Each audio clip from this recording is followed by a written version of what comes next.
Good evening, everybody. We are back. And with me, as always, for this is Mike. And just me tonight, for better or worse. Yep. So, tonight we're talking about Nobody's Hero. The heroes that, well, either just nobody likes or we ourselves personally have an issue with. Now, just a disclaimer, we're trying not to talk about the games they come from. And this is in no way attacking anybody's personal taste. This is just us stating why we have issues with these heroes. And in some cases, we even like the heroes in question.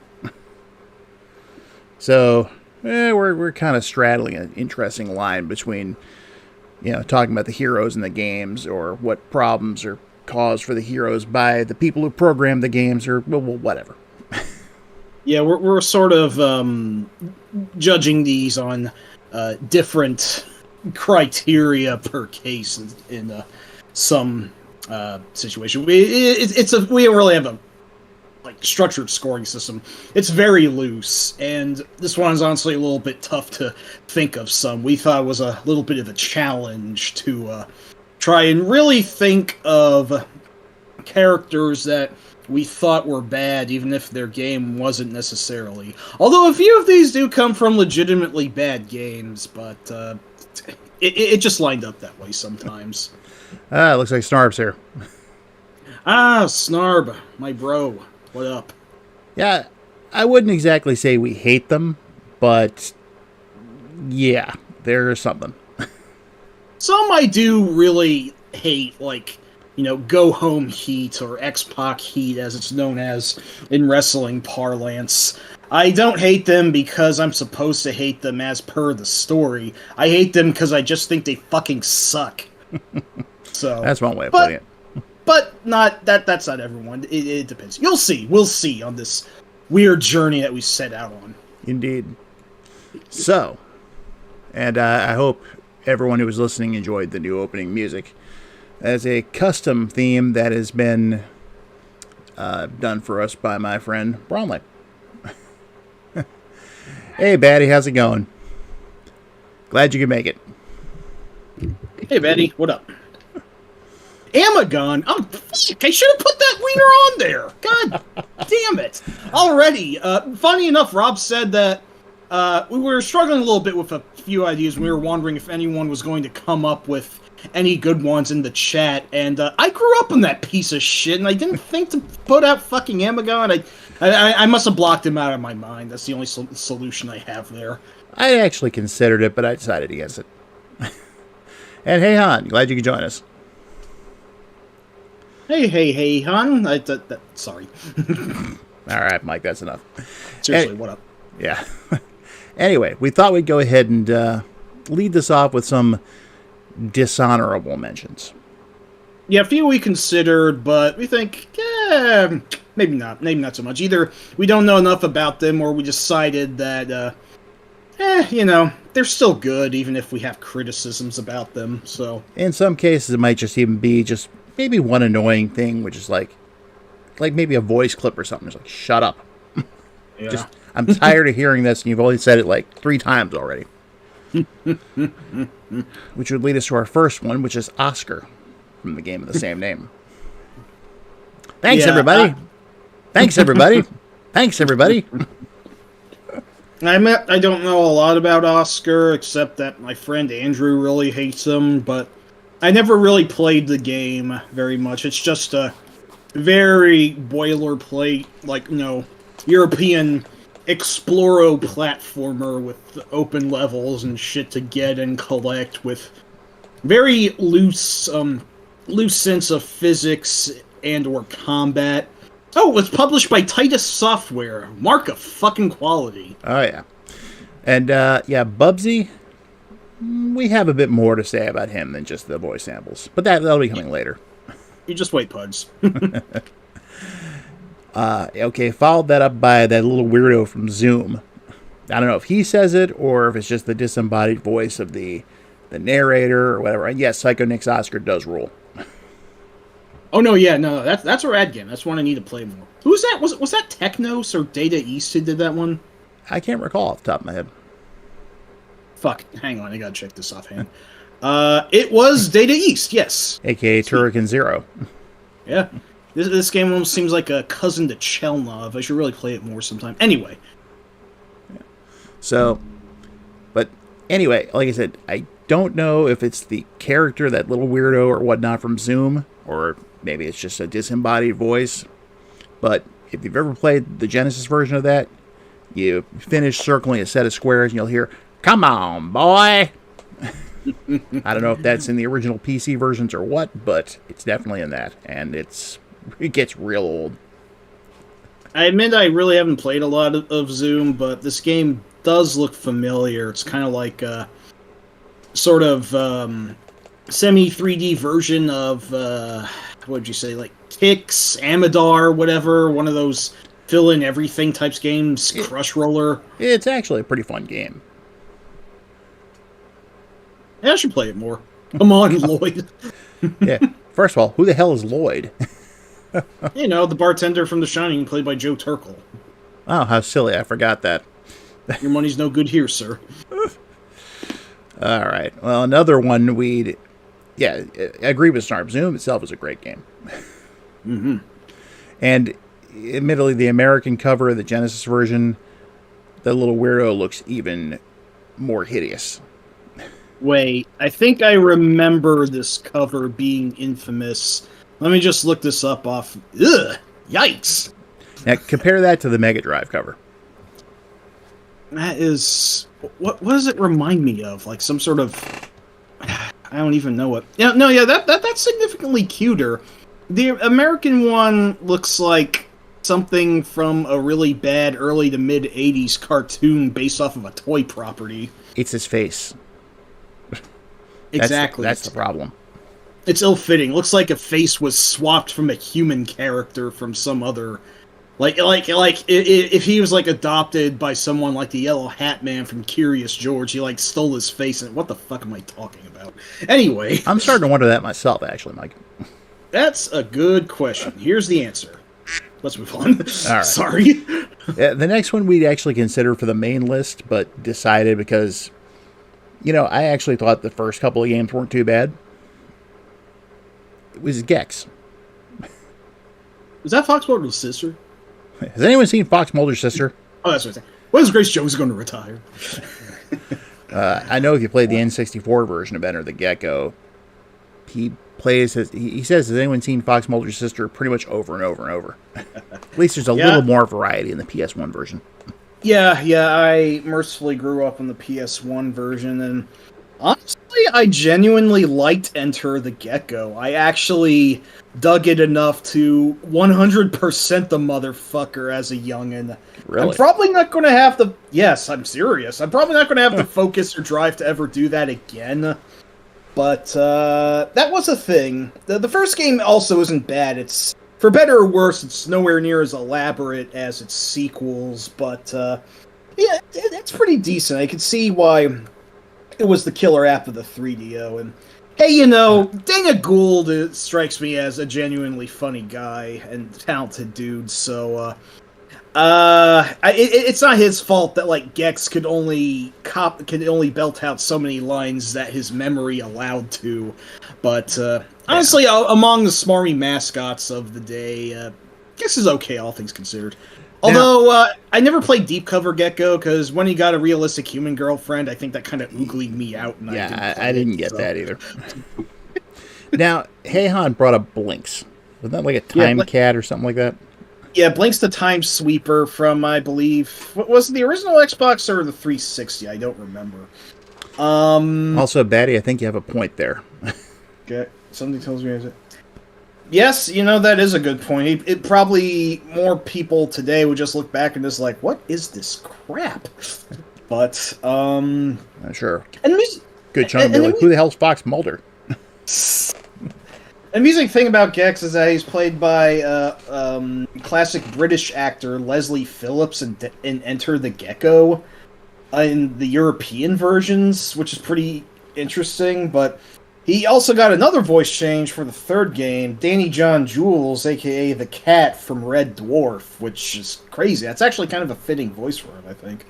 But it certainly had his time in the sun, and I don't think it was entirely unwarranted, all things considered, even if he is somewhat derivative. But I don't know. The premise of like having to go through some sort of nightmare hellscape based on your favorite TV shows is honestly not the worst premise. I grew up watching the John Ritter movie Stay Tuned a lot. I was just about to bring that up. Exactly. And Batty does have another point here as well. Yeah, I read about that whole Sonic getting a human girlfriend thing, and it's like... Oh, Jesus fucking Christ.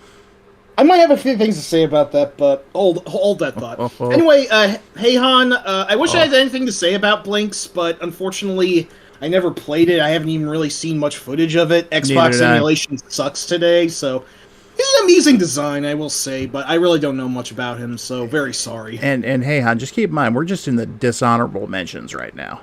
Yes. Hey Han, yes, Stay Tuned fan, huzzah, great.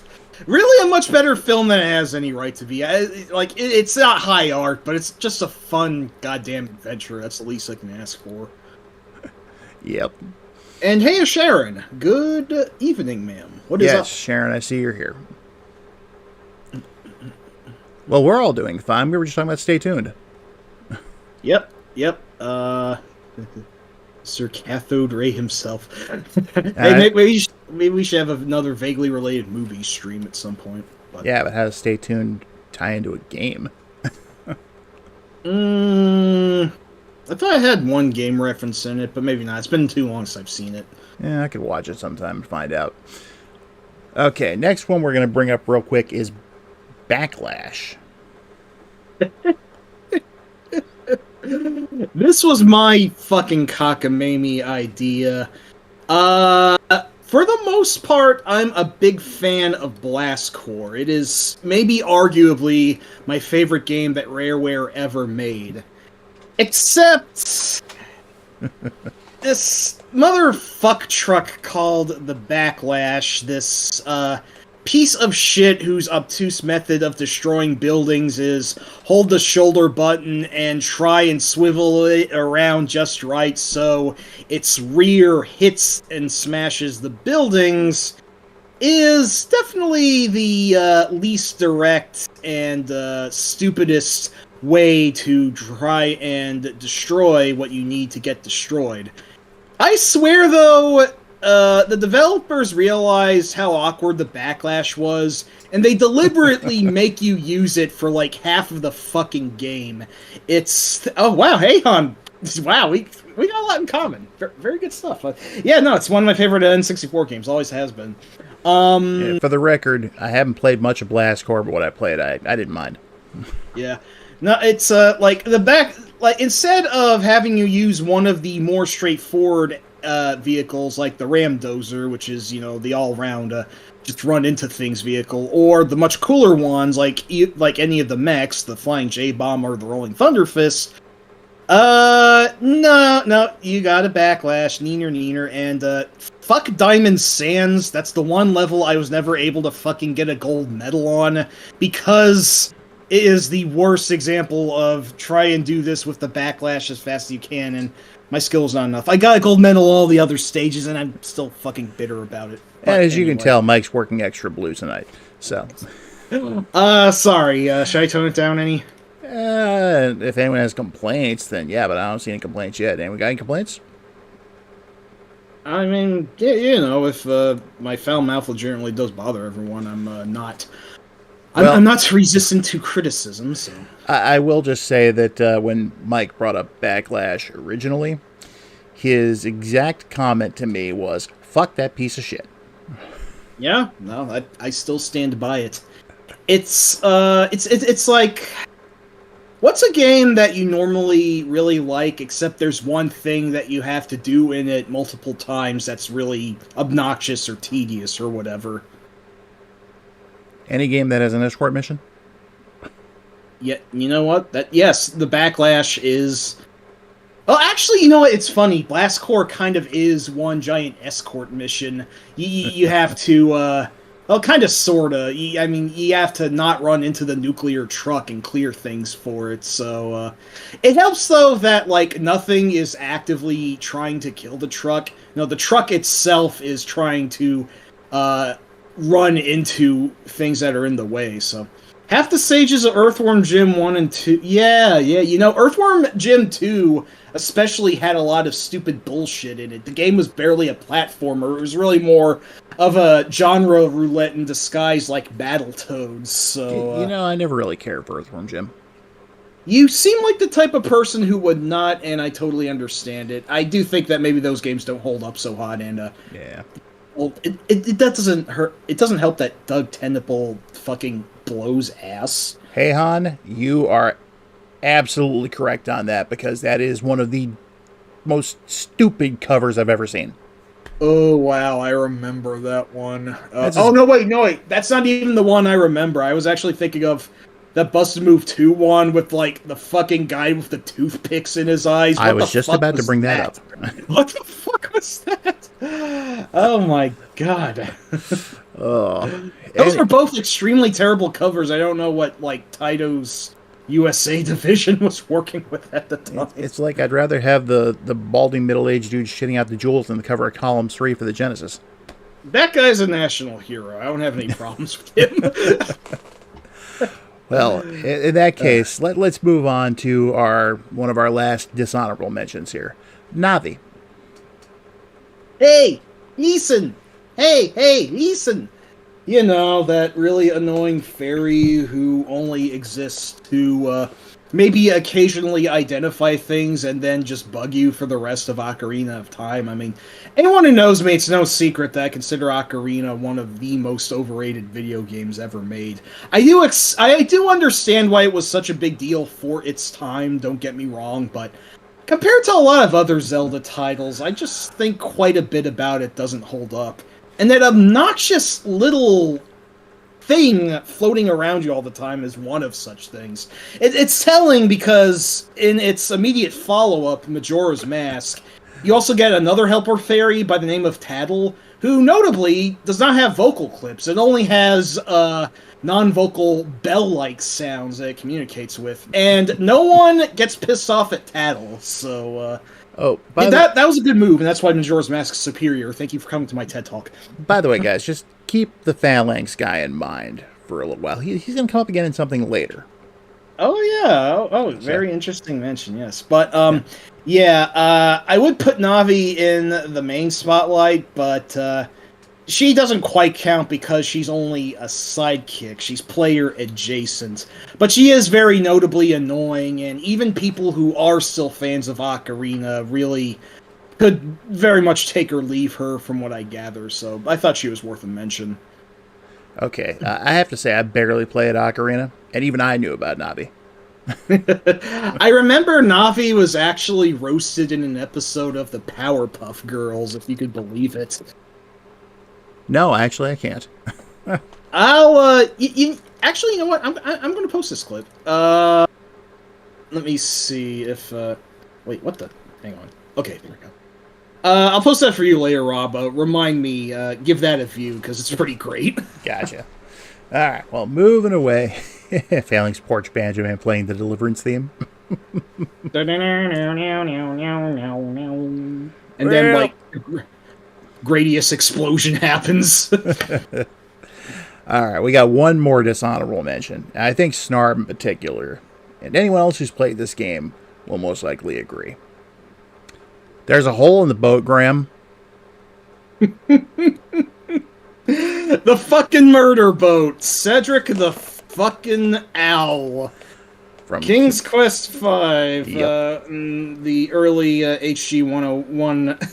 Watch out, Graham! A poisonous snake!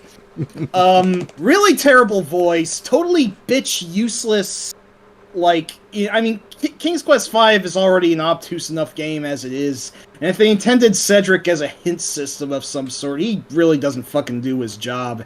He is, in fact, maybe even counterintuitive to Graham's quest. I told Rob about the whole thing where there's that hole in the boat that he doesn't tell you about until you're already a mile out in the sea, and then it sinks and you die. That's where we came up with the term "murder boat" from, as a little in-joke. Don't do what Donnie Don't does, the character. I remember that. Hey, I remembers that bit from the Powerpuff Girls. Yeah, it was a loving tribute, I'd say, maybe, but also quite a criticism. It's just, man. And Cedric also sucks, but same thing as Navi. You play as King Graham, you don't play as Cedric. He's only player adjacent. Funny thing is, I remember that one of the three fan-made remakes of the first three King's Quest games, I want to say it was the second one, actually had a side bit where Graham actually says he's about to slay a terrible beast, and then it turns out to be Cedric, and he runs off yelling and chasing him off screen, which is pretty amazing. Nice. So, and also, Batty, completely agree with you on that. That is a gorgeous cover. Oh, wait. I should see that. 1 second. While you look that up, continue. Let's see. Heck, I don't even mind the Super Famicom cover. It's a very remarkable cover. It's an unforgettable one. I'd be hard-pressed to call it an actually bad one. Ooh. No, that is a very nice interior look at the ship. Very cool. Mm-hmm. So, anyway. That takes care of the dishonorable mentions. So, let's say we get into the meat of this whole thing. The real meat of the podcast. Yes. You wondering where's the beef? Well, here it is. And there's your obscure 80s reference for the night. So. Wait, what was that a reference to? You are young, aren't you, Mike? Probably. It's a Wendy's commercial in the mid-80s.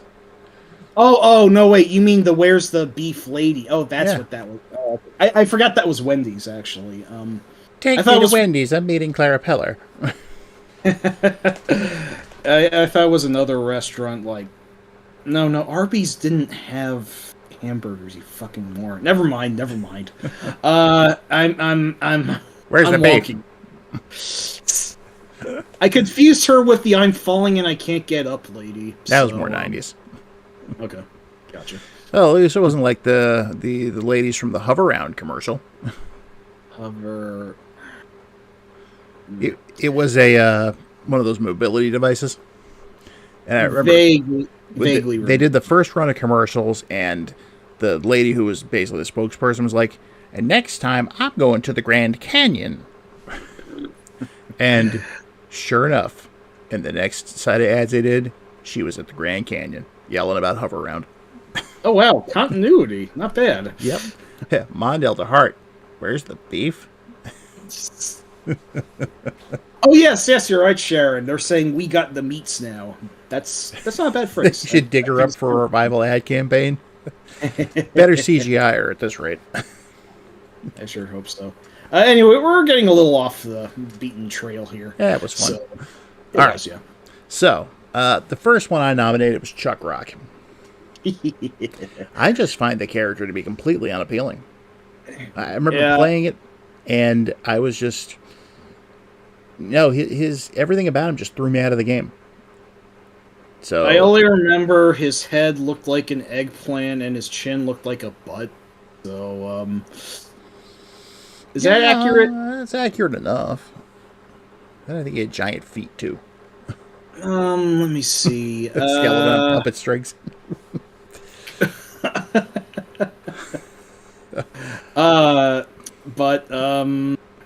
I can get behind some Evil Dead shit, Batty. I'm not sure if I've ever played Chuck Rock. I only remember it as European caveman platformer number, 14 or whatever. Why were there so fucking many of those? Like Big Nose and Prehistoric Man and all that. We only ever really needed Bonk, and to a slightly lesser extent, Joe and Mac. Who the hell are all these other wieners? Okay, I remember the belly attack, but I had no idea about the bad guy in the game. Oh my god! What the fuck? Chuck... Hang on. I'm looking up a video clip now. I'll just head all the way back over to the final boss, I guess. Also, Snarb, it's funny you mentioned that because I brought up Son of Chuck next. Chuck Rock villain. His name is Gary Gritter. Ooh, that's a really terrible fucking Flintstones pun. That's just... I don't like it. Huh. Well, God. I remember playing Son of Chuck, and I didn't think it was as bad as Chuck Rock. But I'm sorry, the character was just still unappealing, even though it was a baby.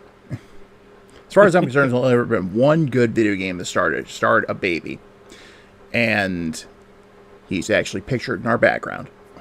Yep, good old Lupa, and his unseen twin Rupa, who I think was only canon to Gyo Oshiberry Parodius, but was there a player too in Upa? I don't think there was. No, there wasn't. Okay, so that was original for. But yeah, I'm generally not fond of games where babies are a heavy factor in it. I actually also considered adding Baby Mario, but again, player adjacent, same thing as Navi and Cedric. I guess it still could have been a dishonorable mention, though, but I don't know. Oh, yeah, Batty. I can tell you, I love the Bonk games. And I remember playing that Flintstones game on I think I played both the NES and the Genesis games. Baby boomer. And BC Racer I've never played, nor do I ever plan to. Yeah, no, that's, Baby Boomer is that, fucking... Color Dreams and or Wisdom Tree game. They're the same company. Well, who cares? Color Tree and Wisdom games, yes. They're not very wise, in my opinion. No. But they were going to make a Hellraiser game, so... I would have fucking loved to see that if that were a thing. Wait, Patty. There's a ROM hack for that? Ooh. Oh, wow. Yes, no, I want that. We could all fucking use that. Anyone who wasn't a big fan of Yoshi's Island, they might actually reevaluate it with that factor in it. You're talking to somebody who was not a big fan. Exactly. Although I don't think that stops the game from being kind of collecty, so I still don't think you'd like it all that much, but I played a few worlds into the original. Oh, a few. Wow. So good. I wasn't enthralled enough by it to continue, simply because of all the collectathon nonsense. Yeah, pretty much. But it can be a little bit of a weird game to get into. I would still give it an additional shot by using that ROM hack. Yeah, I think we all would. Fuck, I would even. Yeah, whoever made that hack has my eternal gratitude. The world's a little quieter. We can all get a little more sleep, except me. I'm kind of wired on caffeine right now, but it is what it is. Exactly. Yeah, so babies in games, not a fan in general. Except for... I'm not even a fan of most baby humans, anyway. Baby groundhogs are very cute, though. Well, I can tell you, I've raised baby humans. I have baby human grandchildren, so I'm probably a little more, tolerant to them than you are. Yeah, you are. I can definitely say you are. That makes me sound mean. I apologize. Now, Batty, I'm in complete opinion with you there. I would much rather play Yoshi's Island than any Donkey Kong Country game. Yeah, same here. Honestly, I don't think there's much comparison in my opinion. Yoshi's Island, even... It looks so much better. Definitely. Primop hasn't appeared, but we'll see if I can summon him by talking once again about the mud-butt graphic processor of Donkey Kong Country. If you didn't mention it, I was going to. It has to be mentioned. I don't even hate DKC. I actually still kind of like those games, but I don't think the graphical style has held up all that great, in my opinion, anyway. So, the worst thing about babies is they grow up to be adults. Well, some of them. Baby alligators and snapping turtles are cute when you get them, but they grow up. Or whatever Rex Banner said, I don't know. Yeah. And also, I can't truly hate Yoshi's Island because it has Touch Fuzzy Get Dizzy. Yes. Good old Drug Trip, the stage. Exactly. Everyone loves that one. Or as I will once again say, because I haven't had an unofficial guide that had the stage typoed, a fussy get dizzy, as I like saying. Oh boy. Oh, times. Yeah, Anyway. times indeed. I can't think of any other game to start babies. I think they were planning on doing a game based on Baby's Day Out at one point, the movie. So, oh, well, unless you wanted to talk about like something like that Party Babies game that they did for the DS or whatever the hell it was. Right, the one that IGN infamously gave a pretty decent score when they gave God Hand a 3 out of 10, and everyone will not let go of that. Exactly. And yes, hey hon, Tropical Freeze is really great. A friend of mine, also not really big on the original DKC trilogy, and they thought Returns was alright, but they loved Tropical Freeze, so that's valid. I haven't played a single Donkey Kong Country game, I think, past 2. Yeah, makes sense. Just no desire. No bigums. Random. Wait, that wasn't a baby. That was a monkey. Maybe it was Baby Monkey. I don't know. Now, I can't recall correctly. No, I'm pretty sure it was a monkey. I remember a monkey Fanoozy, but I don't remember a baby. Unless like there's maybe there's some absurd criteria to find that baby with an Uzi. Maybe it wore a diaper. Maybe that's where the confusion comes from. But I remember the monkey with the Uzi too. But yeah. Huh. I remember there was a somewhat hidden sprite of the monkey where it would quickly pull out its dick for like a quarter second and then just put it back in embarrassed. So that I never saw. It exists. I don't think this is an urban legend unless I farted it out. I'll look it up later. Anyway, see, when I think of Metal Slug, I usually think of things like hilarious Nazi wannabes that die in hilarious ways, or blood vomit. You know what I think of? No, what? Whoa, big. Yeah, that's true.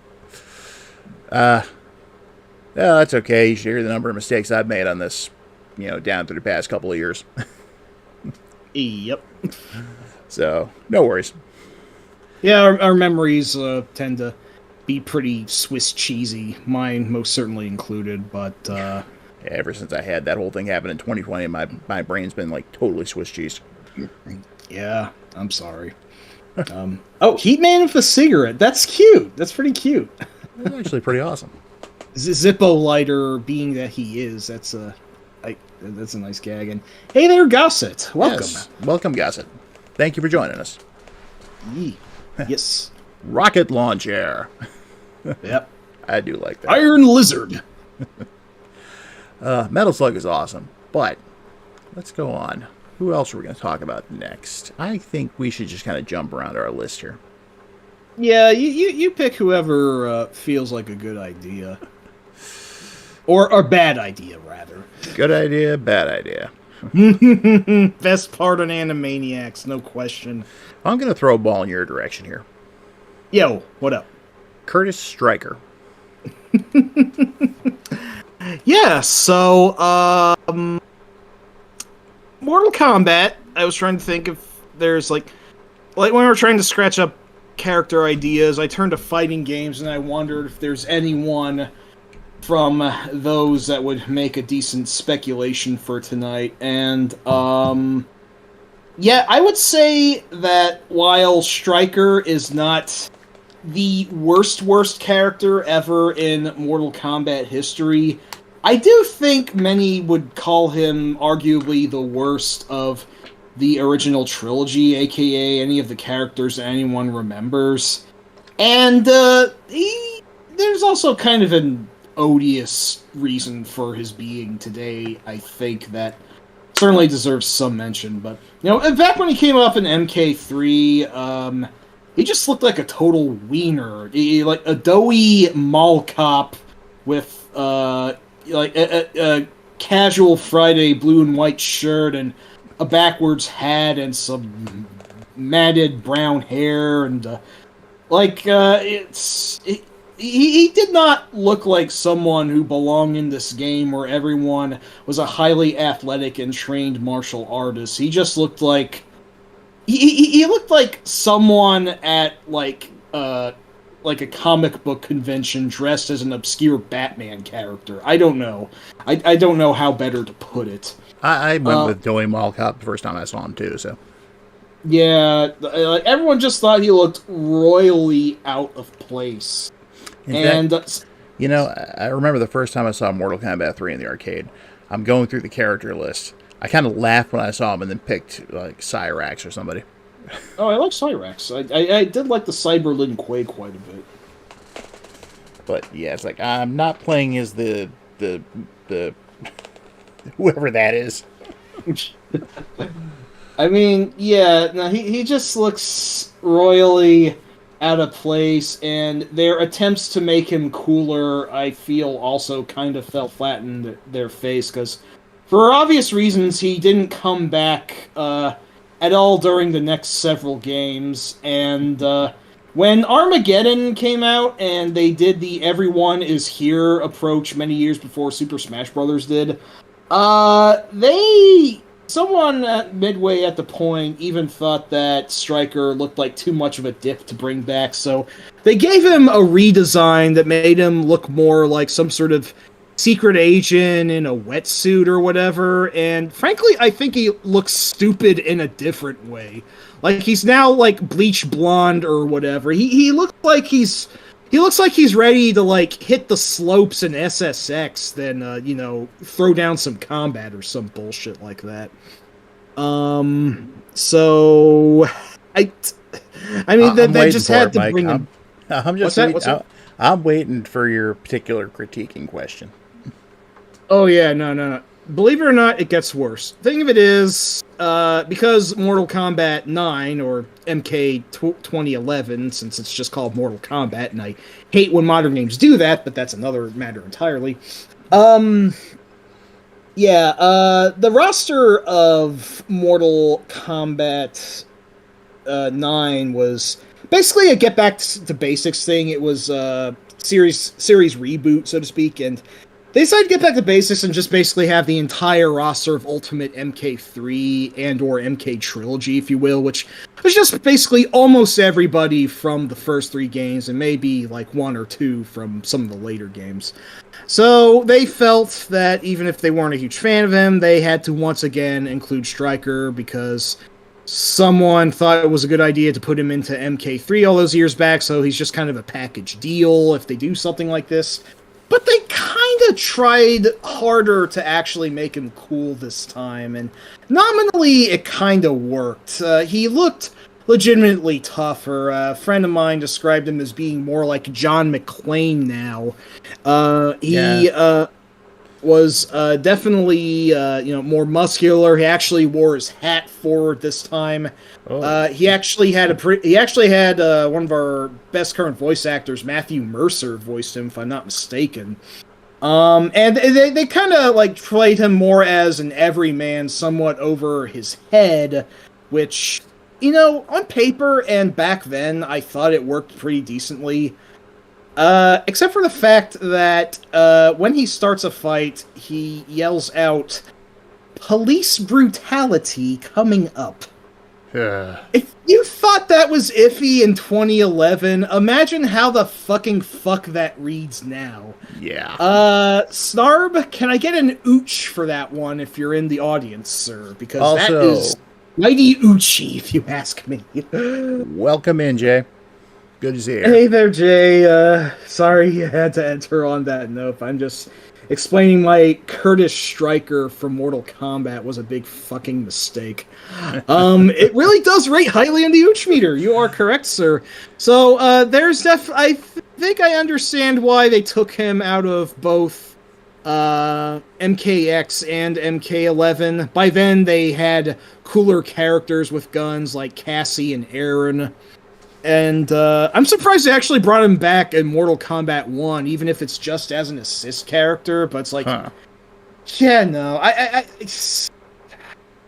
Stryker was a mistake. Like I said, he's not the worst character in all of MK. That probably belonged to Sue Howe, who was one of the fifth game's original characters and is pretty much a bad Yellow Peril stereotype. We got more to say about that kind of thing. As a matter of fact, yes. But even if Stryker isn't necessarily worse than Sue Howe, maybe a few other characters, I think he's the face of what a bad character is in MK and maybe for fighting games in general. So yeah. Also, I just want to say that both Batty and Heian have a point about Sindel. Oh yeah. Very Elvira's mommy. That is probably the inspiration that they had with her, and notably, early example of a MILF in fighting games and maybe video games. Why am I saying this anyway? That says more things about you than I thought, Mike. I mean, I think her actress Lita Montalongo was actually a fitness model for what that's worth. But, makes sense. Yeah. It'd be kind of like that one actress who was she's a fitness model. She was in Star Trek V briefly. I can't think of her name for the life. I think Spice Williams, I think her name is. Spice Williams? Yeah. She was, I know you've seen Star Trek V. She was the female Klingon on the bridge of their ship. Spice Williams Crosby. Yeah. Oh, wow. And she also showed up in the Porno for Pyros video for Pets. Oh, that was her. No, I remember that. Yep. Huh. Son of a bip. Yeah. That's pretty neat. So, yeah, that is Curtis Stryker. And may he never be again. Except once again, he did come back in MK1. So, anyway. Now, there is one I want to bring up that is just... I swear they had to make concessions in this game just to get it to work. Because there's no way in hell this would have worked otherwise. Yes. I don't know if he even has a last name, but I've always called him the Idiot. Oh, yeah. No, I reminded you of this one. Go right ahead. His name is Kyle, and he is the hero of the Super NES game Nosferatu. Okay. The one thing you always need to remember when you're going to fight a vampire is that you do not go off to face a vampire without preparing any weapons.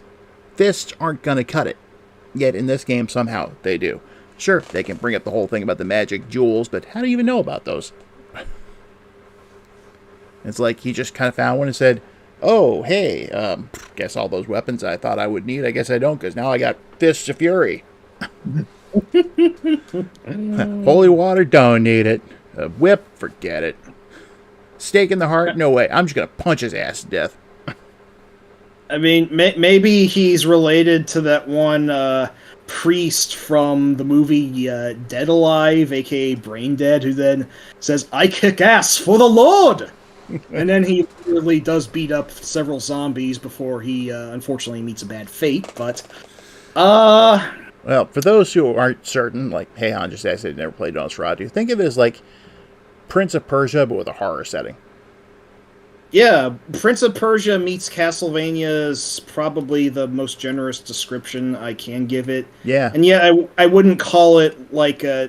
I know some people hate this word. I wouldn't call it like a Metroidvania. It's a little bit more linear than that. What's interesting is also I never figured that a vampire would keep gorillas for bosses. Yeah, the second boss is a pair of apes. What the fuck was up with that? And how do you beat them? You punch them to death. I mean, that's a little more plausible than trying to punch a vampire to death, but only barely. Thank you, Batty. I remember... Yes, Kenshiro could do it, but he's the only one. Yeah, no. Yeah, I mean, if you really seriously don't need any weapons, like your Iron Fist or whoever, then, hey, more power to you. But no indication we get in the story that Kyle's martial arts or anything, or any great shakes that he himself is all that's needed to fight the undead. I remember, Rob, you theorized all the way back in the OPCFG that, maybe his fists were blessed by a priest or something before he rode exactly. in. That's what he brings, a horse, and he leaves it outside. Yeah, just at least bring, a dagger at the very least, or, Heck, just bring like even a fucking pocket knife. It's not much, but it's more than just punching and probably getting a nasty bite in your knuckles from hitting a zombie in the face. It's just he punches everything in that game. it's, and I'm with Snarb in this one. I want to like Nosferatu more than I do. It's a conceptually cool game. I like it to an extent, but it is also pretty flawed and more frustrating in some parts than I think it should be. So, okay, now, Batty, let me get this straight. There was a filler episode of the Fist of the North Star series where Kenshiro beat up a vampire that looked like Elton John with a fro. Of the North Star vampire. You know what? I'm gonna have to look this up. Wow. Vampire filler episode filler list. I would say Elton John vampire with fro would work. I'm unfortunately not getting an image for this, so there are a lot of fucking Fist of the North Star episodes, and probably not nearly enough cover in the Western internet on it, but wow. I'll take your word for it for now. Oh, there's got to be an image floating around there somewhere, but we can find it at some point. Yeah. And I've actually never seen Brain Dead, so I missed this priest. It's a really fun and excessively gory movie. It actually kind of puts Evil Dead 2 to shame, if you could believe it. I don't believe it. Now, this is Peter Jackson, right? Yeah, early Peter Jackson, back in the days of that and Brain Dead. No, what was that? Bad Taste, that's what I'm thinking of. What about Meet the Feebles? Yes, that. And The Frighteners, too. Frighteners is great. That Peter... that movie's really fucking good, yeah. So, if you like The Frighteners and you like Splat Stick, then I do recommend Brain Dead at some point. It is fucking bonkers, and I think all the right ways. So. It's officially on my list now. Yeah, no, I think you would like it. I think our friend Primop's a big fan of that one, too, so... Now, I have seen Meet the Feebles, too. You know what? I never actually got around to that one yet. Think The Muppet Show on crack. Yeah. What'd you say? Is it kind of like a distant prototype to Avenue Q, sorta? I don't know. All I remember is that our mutual friend Ryan, who, rest in peace, he passed away earlier this year. Yeah. I remember I was visiting him and his roommate at the time, and they're like, okay, we gotta watch Meet the Feebles. And if you don't come out of this thinking that that this movie was very wrong, there's something wrong with you. I watched it, I'm like, well, that was very weird and that was very fucked up, but it was also really funny. So yeah, no, that's what I'd say about Dead Alive also. So yeah. Then they put on that other movie, its name I can't think of off the top of my head. That was genuinely disturbing because that kind of shit could actually happen in real life. But I digress. Anyway. Which one? I forget the name. I think it was a Nicolas Cage movie. Oh, Wild at Heart? No. Something millimeter. No. Oh, yeah. 8mm, wasn't it? No, I heard that one was actually really disturbing. Yeah. I was more disturbed by that than by anything I saw on Meet the Feebles. Yeah, no, that, I hear it's a pretty ugly movie, yeah. Street Trash. Haven't heard of that one. I don't think I got around to that one. Isn't that one kind of like The Stuff? I don't know that one either. The Stuff is a fun one. It's very Larry Cohen film, if I'm not mistaken. We're getting a little off the beaten path again, aren't we? There's nothing wrong with that. I'd love to discuss whack-ass weirdo horror movies more, but I guess Detached Penis Scene. Oh, that sounds lovely. That sounds like a King Missile song. Oh yeah, yes, yeah. I remember that. I remember that one King Missile video that was done after Detachable Penis, and one of the on Beavis and Butthead, and one of them said, "Oh, I'd be angry too if my penis was missing," or something like that. I forget exactly. I think the first time they watched that one, they couldn't even get over the fact they said that because they just sat there and laughed throughout the entire video. Yeah, no, exactly. he said, yeah. No, they went completely nuclear. It was great. Yeah. Okay, I'm gonna have to look up Street Trash then. I And the know stuff. of it. I remember a GIF from it, like very blue and icky. Oh boy. So yeah, I'll have to look up all three of these movies then. All right. Well, let's go ahead and move on to another hero. You know, Mike, I think here's another one that you and Snarb would have a few things to say something about. We might. Lo Wang. Buddy, this is it. We're talking about Su Hao being a Yellow Peril stereotype in Mortal Kombat Deadly Alliance. Well, have I got a fucking Asian stereotype and a half for you? Oh my Jesus shit. Where do I even start with this one? I mean, the name, for starters. Just, yes, it's not subtle. He's got a big fucking penis. Allegedly. I don't know, maybe he's lying. I don't want to think about it. Anyway. Oh, Jesus. Well, he's voiced by a white guy who, I don't know if it was an alias, but the guy's name was John William Galt, similar to that Ayn Rand character or whatever, I don't fucking know.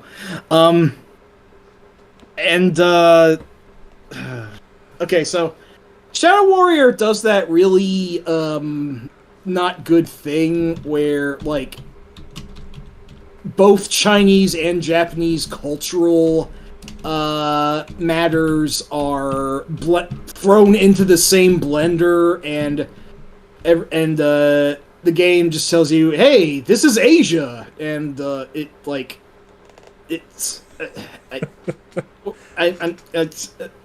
just kind of locking up. I'm already thinking this was a mistake. I think Snarb put it pretty well, and so did Batty. Lo Wang aged poorly. Yeah, it's like the basic premise of Shadow Warrior is it's like Duke Nukem, except imagine that jingle just playing throughout the entire fucking thing. I watched a little bit of it on YouTube earlier today. And it was just like, did they really? Yes, they really did. Oh, ancient Chinese secret. Come on. Yeah. When you begin, there are like 2 episodes. One that's just 4 levels, and then one is just like the entire rest of the game. When you start the latter level, Lo Wang is on a boat, and he says something to the extent of, "Row, row, row your boat. Woohoo! My dinghy hanging out." And I just want to fucking die for even saying that. I'm really sorry. But I just cannot get across enough how grotesquely insensitive this game was. And in 1997, for fuck's sake, you think there would be a little bit more consideration for the entirety of Asia? Like, I don't know if Korea or Mongolia or whatever was also shat on this game or whatever, but I don't want to think about it. Poor not anime girls trying to bathe and being harassed by a dirty old man.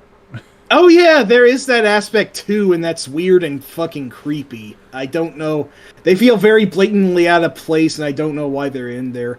Although the fact that they will actually shoot at you if you creep on them too much is actually kind of funny. Yeah.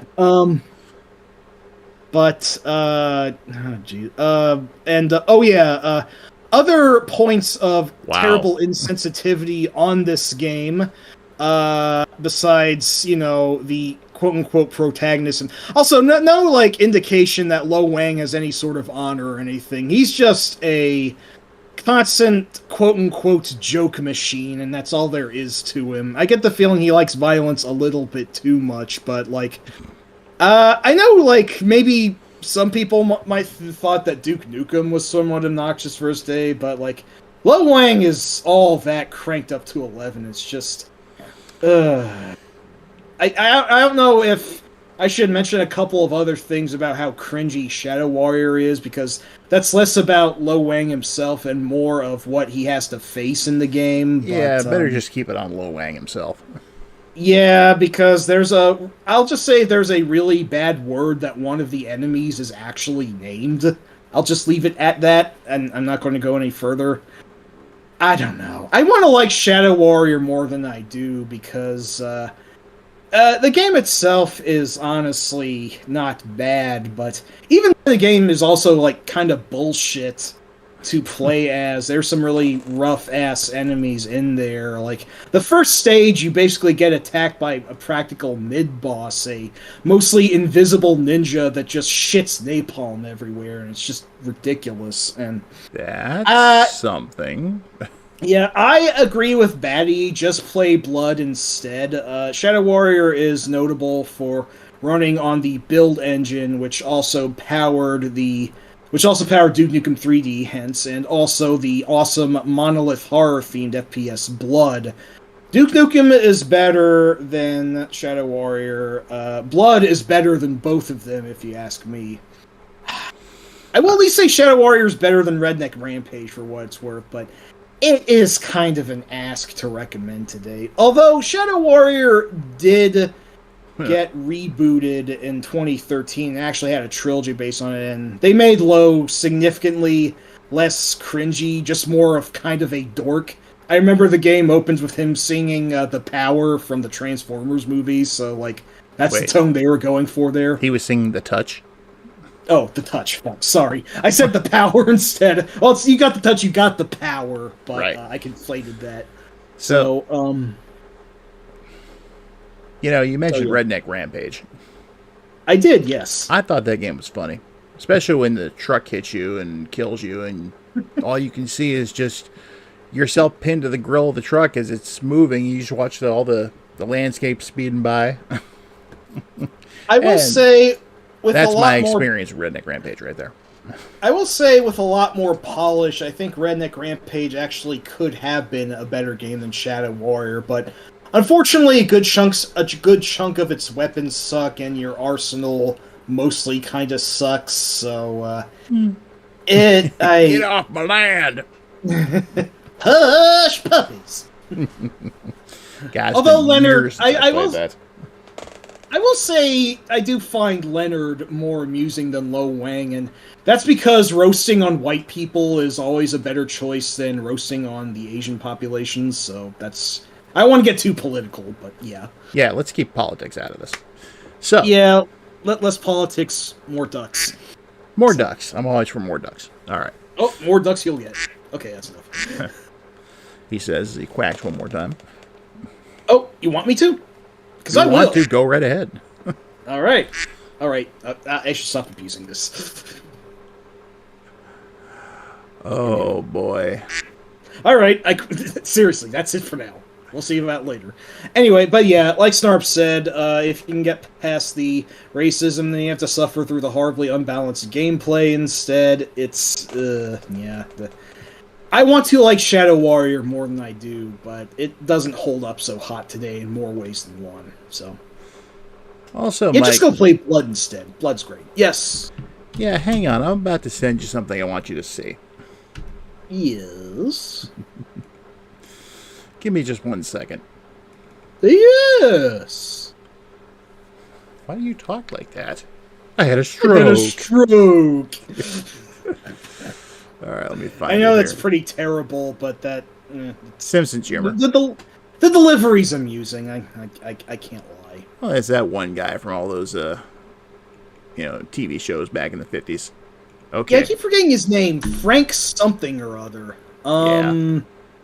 Oh, well, Sharon, I don't know how Undead Nightmare is related to what we were talking about, but that is a great fucking DLC, and even Rob agrees with me on that one. Yeah.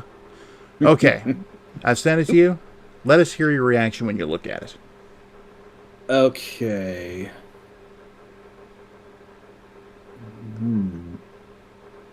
What is that? A burrito or a dog bone or a... is that some sort of penis? Yeah, no, that's a penis. What's that? Ew. Very horribly severed one. What's this from? You want to fill him in, Batty? Hang on. Did I miss? Is huh? I'm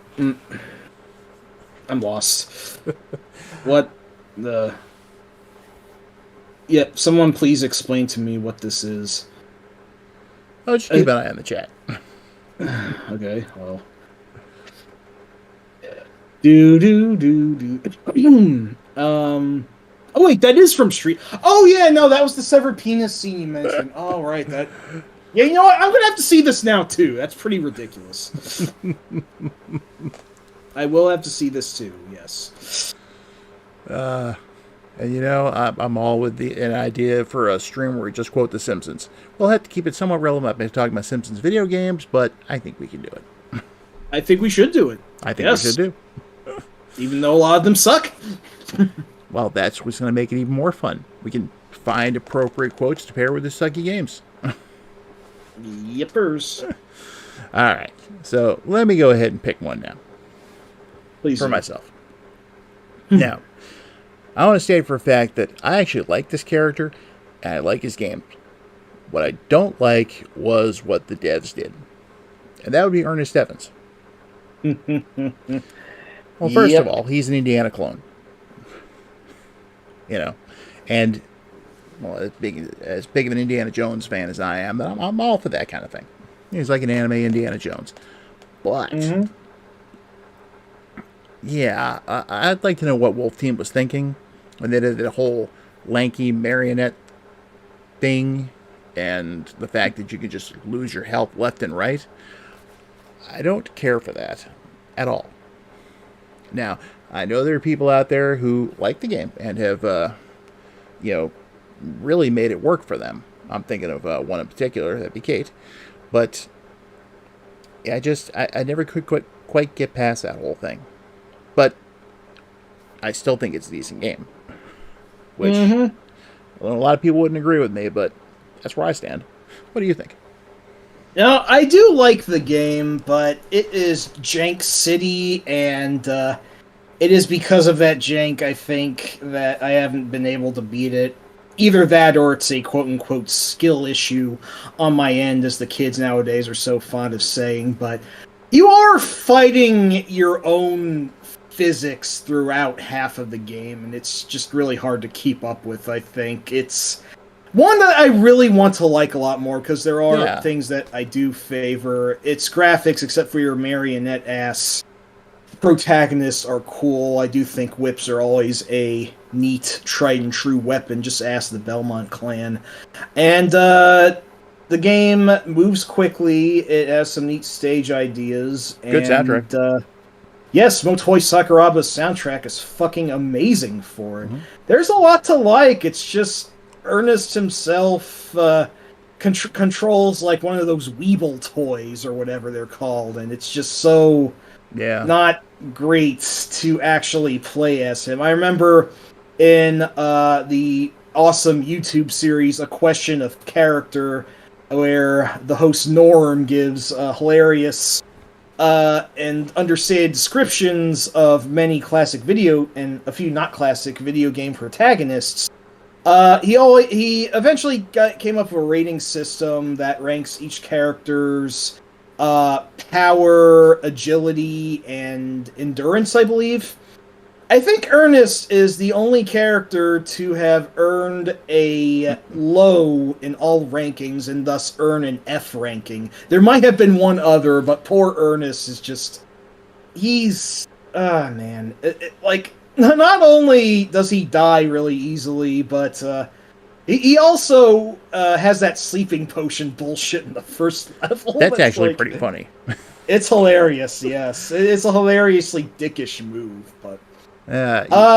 now, I can't decide which one I like less, Annette Furutabe or Ernest Evans. I would say that Annette Furutabe is worse, because that one goes by this game is bad and boring sort of marker. Ernest Evans is really bad but amusing. It's a weird, bizarre laugh riot of a game, if nothing else. I can at least have fun with this. And maybe I can actually beat it in earnest someday. Wink! Okay, right. That's... You deserve... Yeah, you deserve that. Do it yourself. I'm not even doing that. Oh, we all know that El Viento was the crown jewel of that particular series. You know, the fact that this game is a prequel to the really fantastic fucking action platformer El Viento on the Genesis makes me wonder, like, Ernest Evans was actually made after El Viento, right? I can't recall off the top of my head. Shit, I don't remember either. Yeah, Well, it just feels like that what they did for that they should have done for this. Why they went with the weird ass physics they did, I really have no idea. Yeah. It's an interesting design choice, but to make for an actual game, it was maybe not the best decision. So Now, for anyone that may have missed it, late last year we actually did a roundtable about the entire series. So you can find that. There should be a playlist for that somewhere in the channel. So it won't be too hard to find. But we had a really good discussion about those games. yeah, I will say Ernest Evans is definitely worth playing. You might end up loving it, like our friend Kate did. There is quite a bit I like about it, and I would maybe like to beat it at some point. But ooh, that European no invincibility health system is just brutal. I don't like it. It is pretty brutal. Okay, I could tolerate it in Turrican, but at least there, your sprite was actually of a reasonable size. I think it also doesn't help that Ernest is a big-ass target to boot, so... He is. But, anime Indiana Jones, I'm down with that. Yeah, no, I want to say there have been a few other takes on that premise, but this is probably the one that comes to my mind right foremost, so... Yeah. So, I can give you one now. Because you know much more about this character I do, which is basically nothing. Yes. That would be Rufus. Fighting games again. Oh man, how do I set this up? Well, it's not Rufus from Bill and Ted, that's for sure. No. That or Rufus and Shaka Khan. I'm sorry. No. There are a lot of beloved Street Fighter... Oh yes, Batty, Aramana no Kiseku. That's an excellent game. I fucking love it. That is a really quality one. I do admittedly like it more than Ernest Evans, but... Yeah, I'm definitely a fan of that one, too. It's the only Famicom Disk System game I actually owned complete.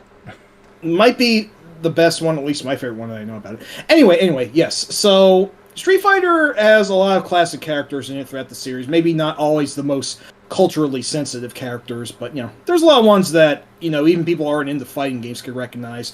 We got Ryu, Ken, Chun-Li, Guile, Zangief, ETC, Sagat, M. Bison, Alpha then brought in some characters from Street Fighter 1, like Birdie and Adon, and some characters from Final Fight, like Guy and Cody. And then Street Fighter 3 had a lot of weird characters that nobody knew what to think of at first, but now a lot of people love most of them, except for maybe like Remy and 12 or whatever. What I'm starting to say is that Capcom's character designers were really cooking in the 90s. And then fighting games died for a while, but then Street Fighter 4 brought attention back to the genre. However, the character designs for... Street Fighter 4 did have to think up of some new character designs, and its new characters and some of those from Street Fighter 5 also, I don't know, they feel a lot more mixed bag overall than what they came up with in the 90s. The roster of the original... Sorry, I'm kind of, setting all this up, but... Also. The original roster of the very original arcade version of Street Fighter 4 was just straight out the entire roster of Street Fighter 2, which I thought was boring, but I can kind of see why they did that. They're in 3D. Yes, exactly. That is exactly the main selling gimmick in that play. Well, I guess 2.5D, quote-unquote. But... Well, that's kind of like what they did with Gradius 4 and Gradius 2. Yes, that is exactly how that went. But yeah, they then also introduced 4 new characters in addition to ones everyone know. Well, 5 including the boss, and they were of very descending quality in their reveal. Like, the best character was this rather hot agent babe by the name of Crimson Viper, who had a kind of weird haircut and an improbable boob window, but she was still probably the best of those 4 characters. And then there's the French MMA agent guy Abel, who everyone thought was really boring. There is the incredibly Mexican luchador El Fuerte, who was just about lucha and cooking, and that was pretty much his one-note thing. I'm not a big fan of El Fuerte either, but I thought that I'd talk more about the last new character they revealed, a fat American biker by the name of Rufus, who is just a fucking cornucopia of design ideas. And it is, imagine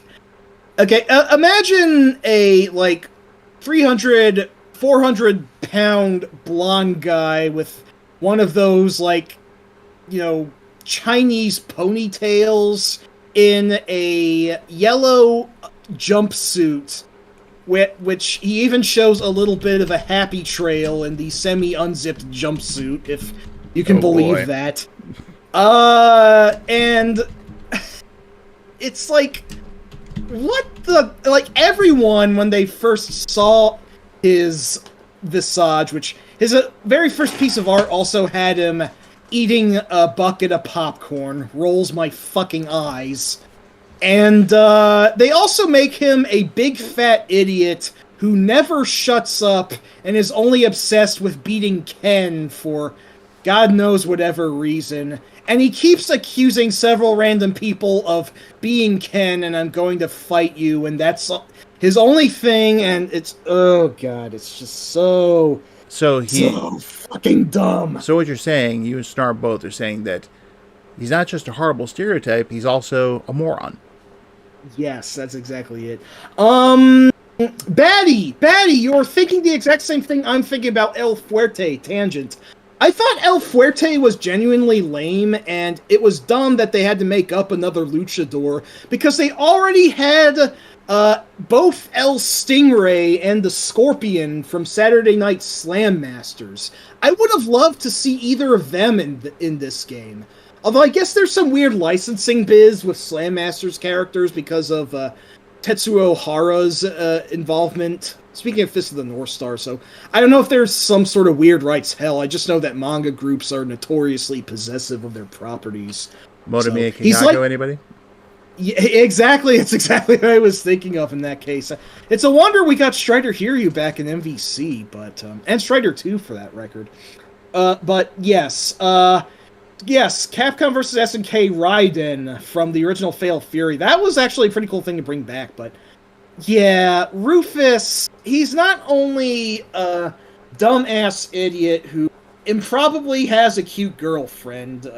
I guess that's something. I don't know. But it's not just that he is dumb, looks dumb, and sounds dumb. It's that there's all this on top of the fact that he's also very fat, and comically fat. Japan has this, I hate to say it, but quite a bit of Japanese media tends to be fat-phobic, and they're played for comedy. Like what happened with Max Powers in that one Simpsons episode where he was played by a suave guy in the pilot, and then they went on to make him a big fat idiot in the show proper. It's kind of like that. That's actually funny. They did have another character design for Rufus, prototyped as King Cobra, who's this actually badass looking black fighter in this sort of urban gi. But they threw out that, and someone decided that Rufus, who by all accounts I think was the character that they should have left in the design books, became the final version of that character, which, great, now we're missing a cool black character and we have an extremely fucking stupid, bloated, fat piece of shit white guy who, honestly, me having struggled with weight problems all my life, I feel kind of offended by. It's just very, it's not fucking cool, Capcom. Fuck you. There's only one thing I can really say about that. Yeah, what's up? Uh-oh, SpaghettiOs. Yes, that's exactly it. That's exactly it. To credit, and I really hate to say this because it was a horribly mocked quote when it was thrown out for Marvel vs. Capcom Infinite, but even if I hate Rufus as a character, I think he is at least decent as a quote-unquote function. He has a pretty cool kung fu fighting style, and by all accounts, he's actually, mid-high tier, if I'm not mistaken. If you know what you're doing with him, he is kind of strong. He does play pretty well. I just think the character himself is a big irrelevant zero.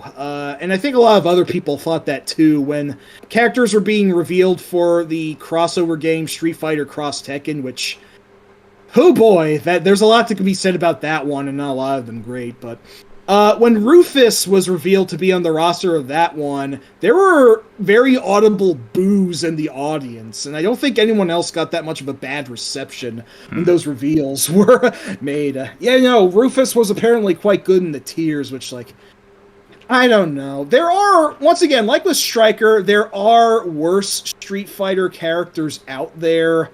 Like I said, 5 also had some pretty bad ones, like how much of a fucking failure the apparent villain Nikali was. There are some who are just excessively boring. Like, I really didn't care much for Falk in 5 either. And, like, there are also several generic-ass characters from Street Fighter 1 that never came back, and with good reason. If you remember Joe... What's that? What's strength? But don't forget, there are many guys like you all over the world. You remember Joe, Rob, from the first game? Vaguely. he was just a white guy kickboxer, and that's all there was. Joe's just a huge nothing. I remember ninja more than him. Geki was actually kind of sort of cool, if not just for the nominal fact that he was a ninja. But then again, more inventive ninjas like Vega and Ibuki came onto the scene later in the series, so I guess that's why Geki didn't show up again. But so yeah, Joe and Lee, they are really big nothings. Also, as a little side juncture, I actually started up this unofficial writing project on my co-host account, which I've called Talkin' Streets, where I'm actually going to examine every playable character ever in the series. And right now, I'm up to the Street Fighter 2 bosses, and I have a lot more to go yet. So I'll say, are you just also look up? What's that? I'm just curious. You're also including stuff like Street Fighter EX plus Alpha? I'm going to get to the EX characters at some point, yes. And the very few relatively original characters for fucking Street Fighter, the movie, the game. And I also want to talk about that fucking cyborg from that one, like, interactive movie game based on the animated film. Yes! Yes, I'm fucking doing it all. Although I don't know if I should get to the EX characters before I get to 3, or if I should do the more extra characters after the main series. I'm still thinking about that. I still have a bit of time to think about that. Skullomania. Yeah, oh, you better believe I'm fucking talking Skullomania. Yes, I can't not. He's the fucking best. Okay, before I interrupt you, you say, where can we find this? On my co-host account. In fact, I think I will link it. I'm on site, cohost.org. Let me see if I can actually find it by just searching co-host Sotenga. Here's the last one I have at the top. My most recent entry was about Balrog, aka the Boxer, aka M. Bison in Japan. I talk about how I think he's a very fun character to play as, and he is a classic and all, although I do think that him being the most prominent African-American character and also being a greedy, violent thug is really not a good look. So, yeah, Street Fighter has not always been a font of cultural consideration.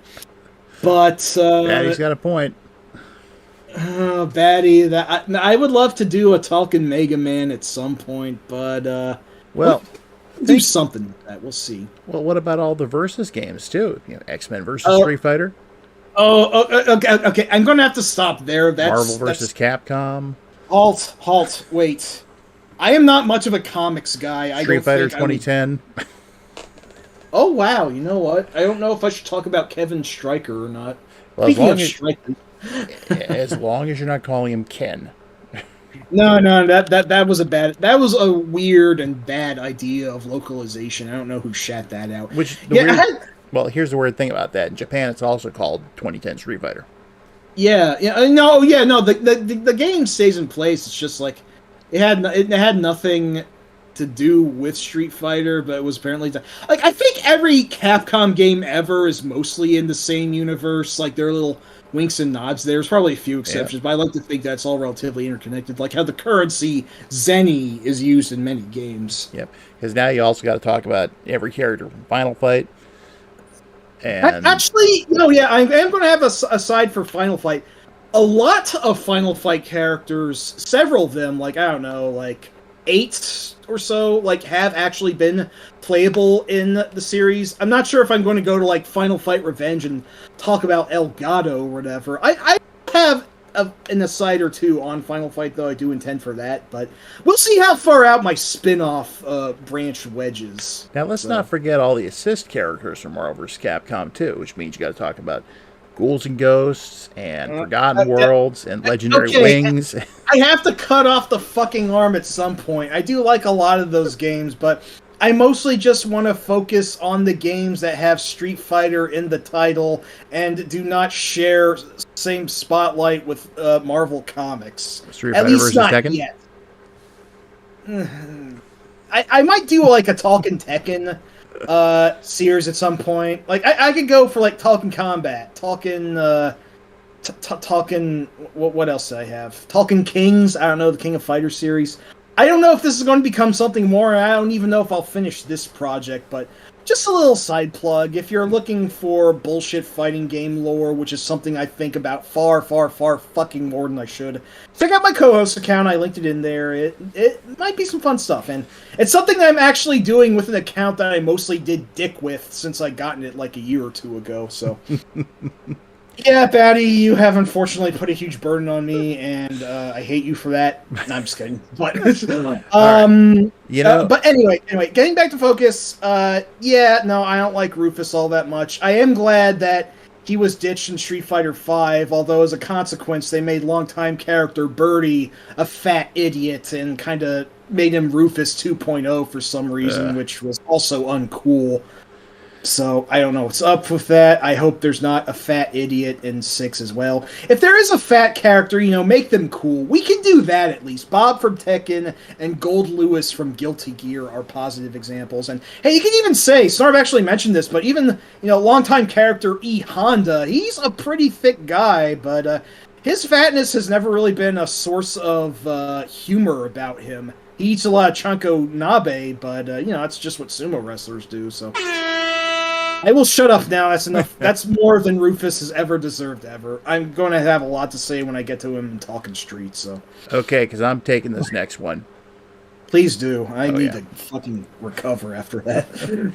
Since we're talking about Capcom right now, let's go ahead and talk about a character who is very much not by Capcom. Although, he could have been. In some weird alternate parallel universe. And yes, let's not forget Patty K. Karnov is great. Yeah, I can't front on him. But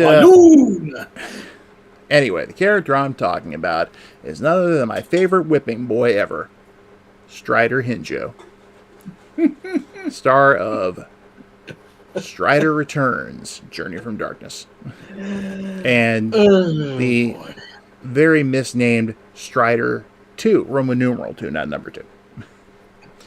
And a bunch of really, really bad PC games by Tiertex, who pretty much handled everything involving Hinjo. And, well, Hinjo sucks, to put it simply.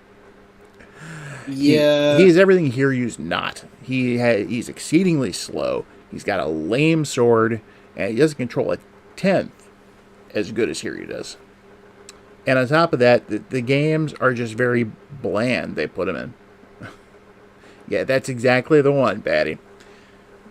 Published by US Gold, created by Tiertex. Now, Tiertex, they actually had some good games. They did a killer port of Gauntlets on the Master System. I was shocked. Yeah, me too. But their track record with Strider has been absolute crap. They even got the license to handle Strider for PCs, and they were able to use Hiryu for that. Poor Hiryu. They even did the Master System port, which was also a pile of hot garbage. But Journey from Darkness in particular, that just... Ugh! It's terrible. I said we wouldn't talk much about the games themselves, but that just has to be said. Journey from Darkness sucks. And Hinjo, he's just the worst because he sucks. Yeah. The game overall is What If Strider, but all the really crazy cybernetic character designs were replaced by extremely fucking generic looking robots. Pretty much, yes. And there's none of the crazy acrobatic stuff that you remember from Strider. Running down a slope while bombs are blowing up behind you and then leaping to your own safety at the last second. Yeah, let's see. 3 good Strider games. On top of that, the original Strider was just so colorful. Every color you can think of was really put the CPS-1 to use. This game is like bland. That complaint about 7th generation games being just like brown and gray. Lots and lots of fucking gray in this. Bland. Now Mr. Bland from Homestar Runner. Yeah. This is going okay. Now the 3 good Strider games, if I had to take a stab at it, would be the original arcade game, the arcade sequel, and the 2014 game. It depends on who you ask. Some people say that the NES game sucks. Some people actually say that Strider 2 sucks. Yeah, I don't know. Yeah, the NES game, well, you got to look at it. I mean, look what Batty just said about it here. Oh, yeah, no, I know that video. I think they even made 2 of them on that. Mm-hmm. And it is really, literally, that's it. It was just a half-completed prototype more than anything else. It was just kind of given a quick couple of touch-ups and a quickie translation and released over here for the NES. Yeah. Still a good game, I think, but... I do like it. It has a pretty peculiar charm about it, but, like, with more polish, I think it could have been, like, the indirect Bionic Commando 2 that we never got until the Game Boy, and then, like, it feels like it really falls short of its ultimate potential, so... there's a triangle jump fix for that game, and there's so many people who would be absolutely thrilled if they knew this existed. Batty knows about some pretty rad hacks. It seems they told us about the "Shut Up, Baby Mario" hack, right? Yeah. Nice. Oh, Batty knows her stuff. Most defos. Thank you so much. So anyway, but yeah, Journey from Darkness is a game that mercifully I haven't played very much myself, nor do I want to, but I really don't know what was with this really bizarre trend of European-ass game companies making unofficial sequels to really good games. Like, there's this, there's nice. Blaster Master 2, there was Target Renegade and the even worse Renegade 3. There was Human Killing Machine, which was supposed to be which was supposed to be a sequel to the original Street Fighter, and that one's just a fucking wreck from all the way down. So, why did they do that? I have no idea, but ugh. It was and the bad. Amiga port of Castlevania. Look how they massacred my boy. Oh no. And even further, the fucking Nova Apple, the bad Contras on the PS1. Like, yes. The less said about those two, the better. Like, especially I know, Legacy of War. Like, I know Europe had to deal with a lot of shit with them kind of being considered third priority down the list with Japanese and USA markets, and not only did they miss out on quite a few games we did, but they also didn't get some good games that we did until, like 5 years later or something. Yeah. But, like, were they just so hard up for virtual entertainment that European companies had to make their own bootleg sequels to awesome games? That's the funny thing, is they actually got licenses to do this. I don't know how that happened. I guess maybe that fault partially lies within the companies that allowed them to do that, but I don't know. It's a scene that probably more people have more knowledge and drive to research than I do, but I don't know what to say here. Patty, I'm genuinely lost for words right now. Oh, wait, I paid $500 for Oh my God. I am so sorry. Batty, our sympathies. My Jesus. Yeah, I thought it was bad because I blew $50 on Back to the Future when I was a kid. Yeah, that's just ouch. Yeah, that is a pretty vicious example of buyer's remorse. I'm sure I had like that. There's a couple of other cases I had, but none that had that much money on the line. But Boy. like I said before, TierTex was capable of doing good stuff. I think they also did the Master System port of Paperboy, Nice. which itself was really good. Yeah, well, I guess they're just like any other mercenary contractor. I guess they had the time and the resources; they could do something well. But if they were just forced to shit out something for a quick buck, then the results spoke for themselves. So, yeah, that's my guess. That makes sense about the Euro devs not having documentation or code from the Japanese companies. Oh yeah, that makes perfect sense.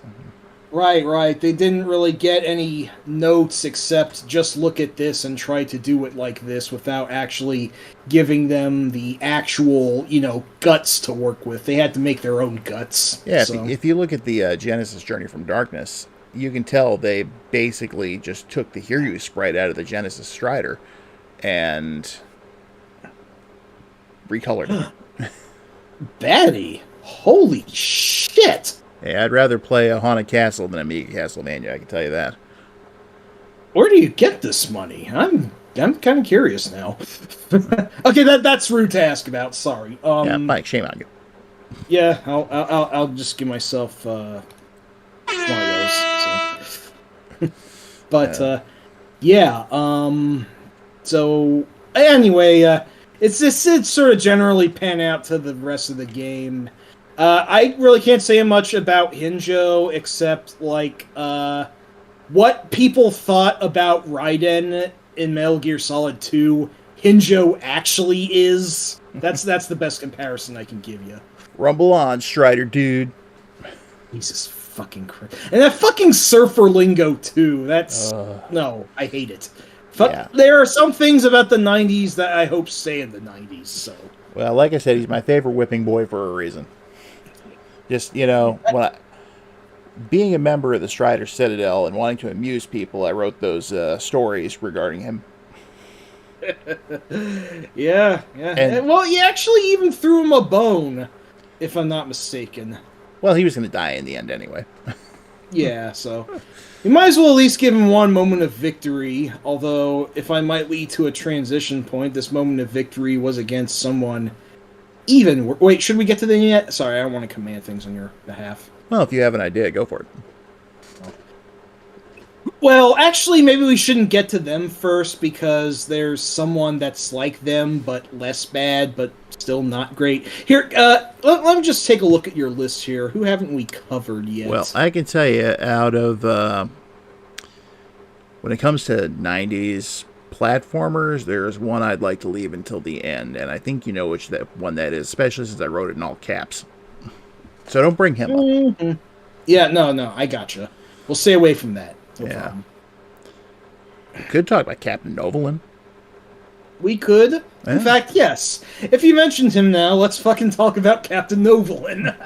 First of all, edutainment sucks.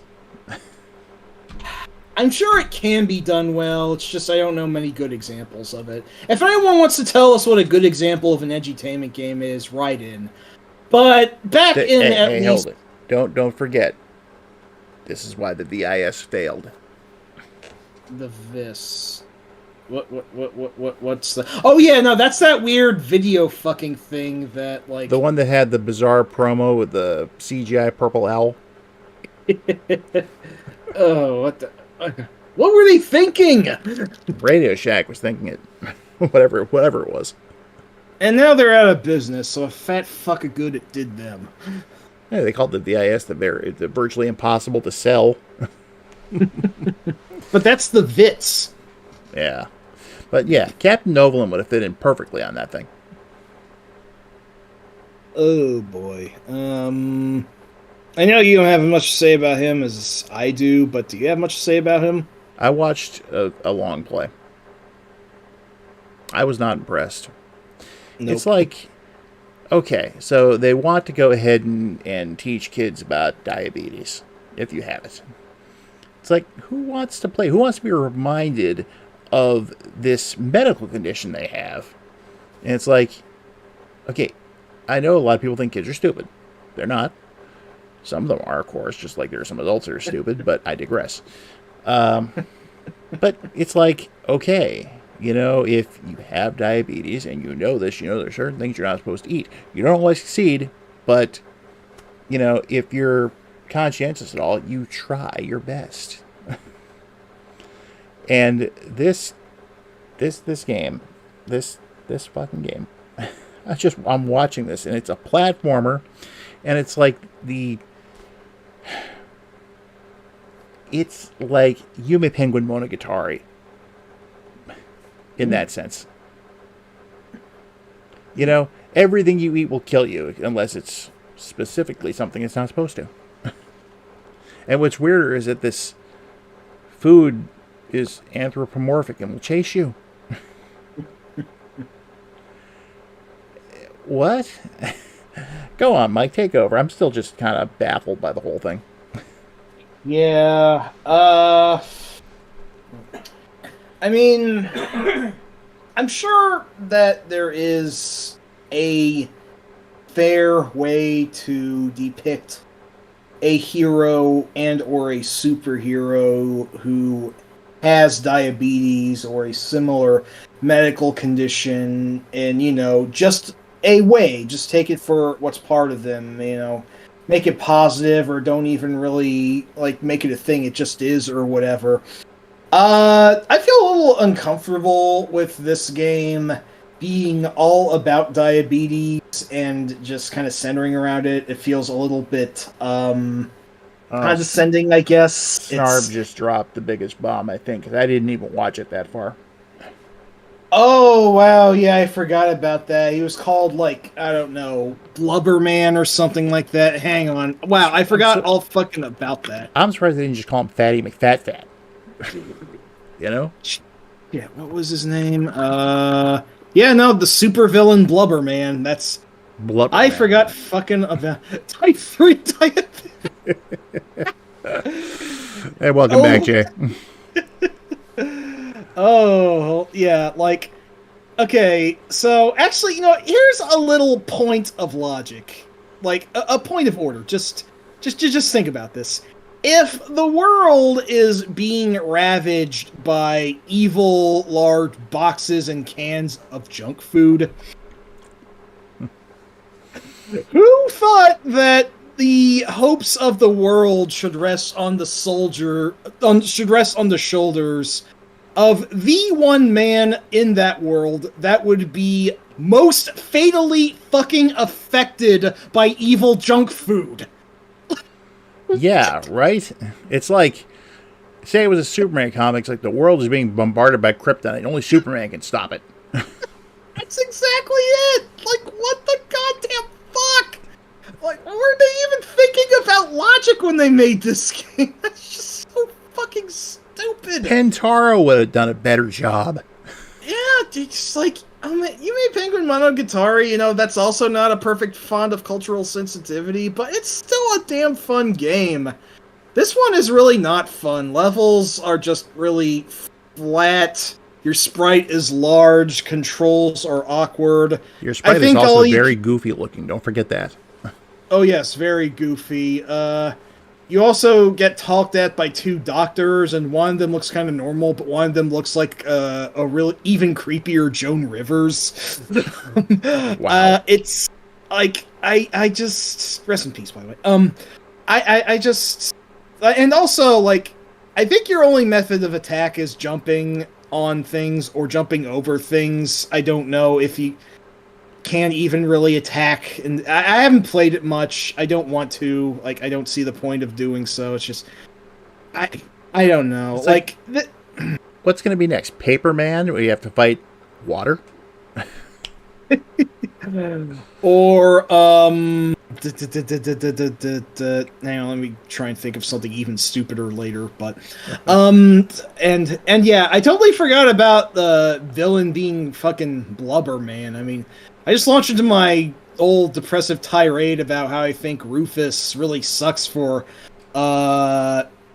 overweight representation in video games, and now this is like, hey kids, being fat is being evil. That is so fucking not fair. That's just fuck you.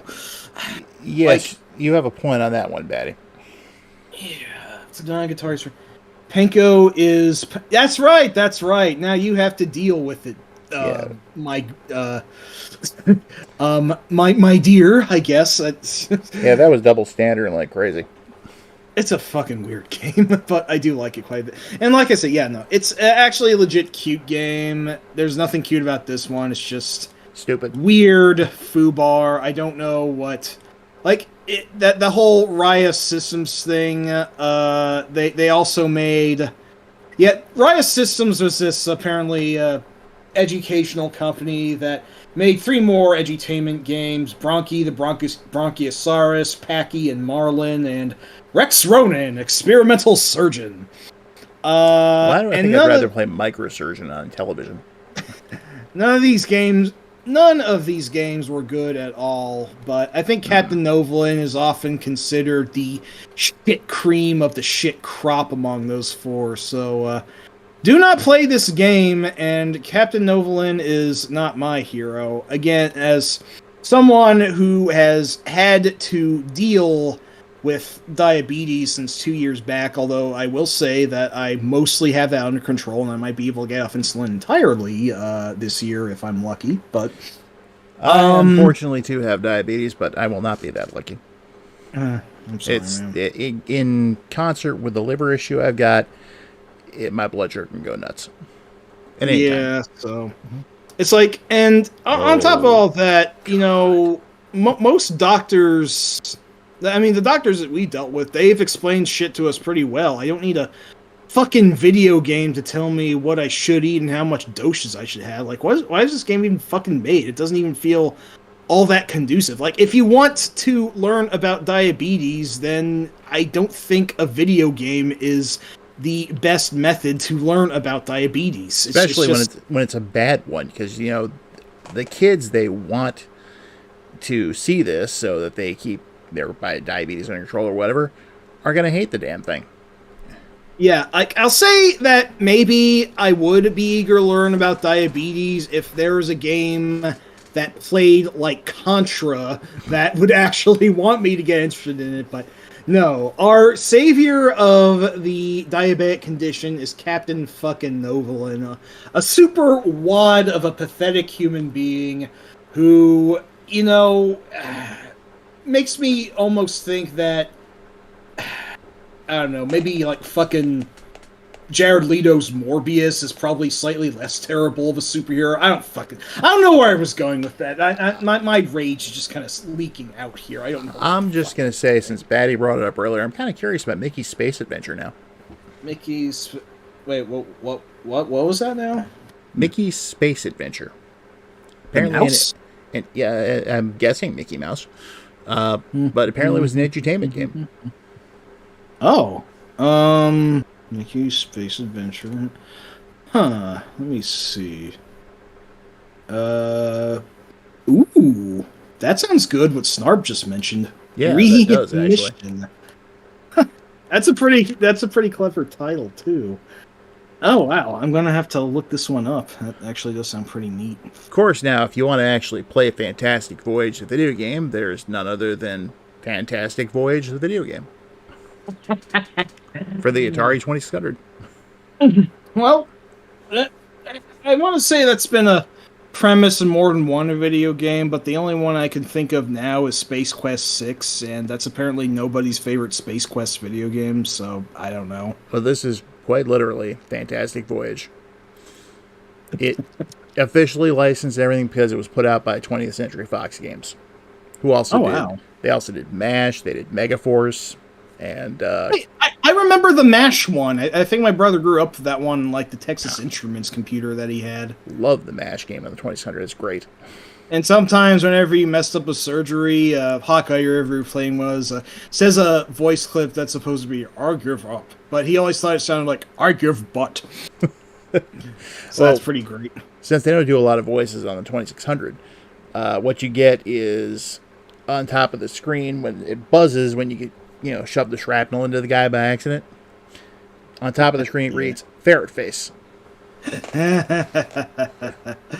Oh, wait. I just realized something. That weird ass remodified version of Salamander / Life Force is technically kind of a Fantastic Voyage-y game. The one with, like, the really ugly, like, purple backgrounds and blue flames and whatever. It was supposed to be, like, stomach acid or whatever. Entering stomach acid zone or something like that. Yeah, so strange. Yeah. It definitely that was for the U.S. release, and then they turned around and they actually went and brought it out in Japan and changed it a little more. But only the U.S. release has the actual story about how you're going inside some kind of giant cyborg or something like that to take care of the evil antibodies. And that's pretty crazy. Yeah, I forget the whole deal, but it definitely is. So yeah, Captain Overland. Let's move on. We've spoiled way too much of this fucker already. Yep. I think maybe now... Yeah, there was an Arcade Life Force, Jay. Really good, too. Yeah. I mean, I will say I think the NES port is an overall better game, but yeah, no, definitely check out the arcade version, Salamander or Life Force, either or. And it even had an arcade exclusive sequel, which I think Salamander 2 did make it to the Saturn as well, and a couple Saturn of and PlayStation as part of the Salamander Deluxe Pack Plus. Yeah, and there's also a Salamander Collection, the PSP, even though it was only in Japan along with some others. But we did get the Gradius one in the West at least. So, well, happy to be of service, Jeff. Oh yes, definitely. We know a lot about good games at least. And Batty is right on the money with that. Yeah, no, that's a really good way of putting it. I do actually like the NES one the most because it booted the two most generic levels from the arcade version, where you're just flying in space through a lot of asteroids, and replaced them with two much more festive levels, more organic one with those weird giant orange nerd things, and inexplicably a cool cavern level, which inexplicably turns Egyptian for some reason. I'm not going to question it, it's just kind of funny. There's a description in the manual that tells you what that's all about. Oh, really? Yeah. I'm going to have to look that up then. And yes, Batty, yes, I agree with you completely on that. Yeah, Zexix is an awesome game, and that was also on that Salamander collection, the PSP, and yes. Awesome. I cannot believe those graphics are from 1991. That's fucking bonkers. What's interesting is it's known as Aureus in some places. That's right, I remember that. And that's not as bizarre to me as Gradius 2 inexplicably being called Vulcan Venture in the European territories, but... yeah, but if you think about it, Aureus could be related to Gradius. So maybe there's some kind of a connection there. Yeah, that's fair. I don't know if they were ever intended to be semi-related to each other, but... oh, that possible. Sucks. Wait, hang on. What sucks now? Read about the PCB. Oh! Ew. Sorry to hear that, Batty. That's unfortunate. I guess as a, pretty meaty processor for its time, and it's possible things would blow out because of how powerful it is. At least it's just my dime store assumption, but... Well, anyway, Mike, I'm going to hand this next one to you. Okay, then. I think it's time to get back on the Capcom train.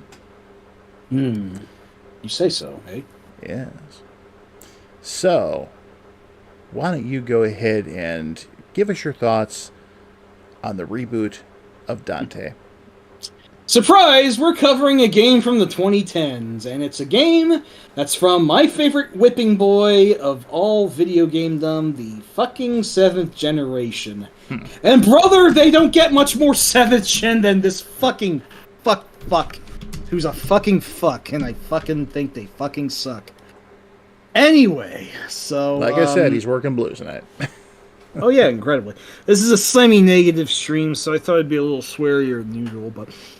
I am quite a fan of Devil May Cry. I just thought the game looked really cool in 2001. I just picked it up on a whim, and I've been a fan of the series since.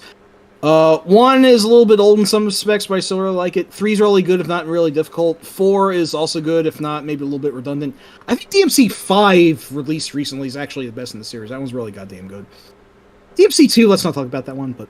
well, we can, but... Anyway, but we're talking about DMC here. Yes, D, lowercase m, C, Devil May Cry, the 2013 reboot, which was not done by Hideaki Tsuno or Hideki Kamiya, but, Western team by the name of Ninja Theory, which, had some, I guess, okay games before, I forget what was the big one they were known for before they took on this one, but, yeah, no, they just decided they want... oh, wait. Snarbu tells me that Dante, the 2013 Dante is sometimes called Dante with an O instead of an A, which I can get behind that. Ninja Theory wanted to... You know, that reminds me of something I read recently about how Tetsuya Nomura was accused of adding really crazy story bullshit to the Final Fantasy VII remakes, and apparently he was actually more on board keeping the plot more like how it should have been. It was other executives that wanted the crazy new shit, so... But, yeah, no, I can believe that. I'm not gonna spend all day playing the blame game here. I'm just gonna take Dante for what he is and just say that he is... Oh, man, what did I say about him before? I gave him several insults when we were chatting about him at first. He's an unlikable, foul-mouthed punk. He's nowhere near as cool as classic Dante. He looks like a Panic at the Disco roadie. I actually said that. Maybe he's more like a Panic at the Disco groupie. I don't know which is more appropriate or insulting. His scant noble qualities are few and far in between. Like, he vaguely cares about the girl in the game, Kat, but it's like, otherwise she's just really rude, offensive, and like, no one's likable in that game, and he's at the top of the crown there, and he even has the audacity to give a shit-eating wink dissing the actual classic Dante, where, like, a white wig flies on his head, he looks in a mirror and he says, "Not in a million years." I'm like, ugh, fuck you. You do not earn the right to do that, you little shitweed. Even I couldn't believe that when you showed me that clip. It's just so goddamn shit. Like, I think there's another word besides shit eating that I wanted to apply to this. Maybe disrespectful. I don't know. It's just, or just plain dumb. Let's just go with just plain fucking dumb. It's, oh yes, baddie. The the whole thing with that succubus thing is like, oh, I'm your prom date, you sack of shit. And it's like, that was like the very first widely publicized in-game clip that, well, if not the first, it was one that caught everyone's attention. It's like, everyone and me were thinking, this is a DMC game? Really? Dante did not swear this much. I don't think he actually swears all that much at all. I guess there's, like, different schools of thought about what constitutes an over-the-top, cool action character, and, you know, Dante, as we know him from the DMC series, is just, like, you know, Mr. Cool all around. He's, you know, he is a half-demon spawn with superpowers and a badass arsenal and, you know, a wry, somewhat cocky personality, but when shit really breaks over, he has this really badass devil transformation and whatnot. Like, Dante is, like, a character practically born out of, let's say, late 20th century anime OVA. Like, a less stoic version of D, of Vampire Hunter D, let's say. Vampire Hunter D meets Bean Bandits to appeal to Rob's sensibilities. I don't know. Bean Bandit was never one to really fly off the handle about stuff. Or are you talking about the original one still? No. I mean classic Dante. He's mostly Okay. suave and badass. A little bit of a dork at times. He knows how to have fun. I think later games made him considerably sillier. Like, oh yeah, there's this one part in Devil May Cry 4 where he holds a Shakespearean duel of words with one of the villains. So that happened. Hmm. Um, so yeah, like I guess some people think he's kind of ridiculous and over the top and silly in a weird and admittedly distinctively Japanese way, but he's got a lot of character. It's kind of hard to dislike Dante, classic actual Dante, so to speak. He's a fun guy. He's a very, I think, iconic character of the 2000s in games, and they just did not make this pretender to the throne anything like that. They just made him a crude piece of shit who is mostly, well, not necessarily disinterested in things around him, but he's a lot quippier than Dante. He feels like, I don't know if it's a little bit biased of me to say, he feels more like he's out of a bad Joss Whedon work to describe his why I don't like him all that much. I don't know. It's been a little bit of a while since I've played DMC Devil May Cry, but if anyone here would like to describe why they think Dante really sucks, feel free to write in. For my part, even if his personality is just very much not endearing, I also just think his design looks kind of weedy. Like he looks less like a really cool protagonist of an action game, and more like some sort of drug junkie looking to get another fix. I mean, for anyone who has suffered with drugs, that's probably not the best thing I could say about that. But it's just, I don't know. It's not a very fitting design, and he's just it's something about him just bugs me all around. Well, I don't even know. let me just say this: from what little I've seen of the character, I wasn't a fan of the design. I do like the classic look better, but I have no I have no real dog in this fight.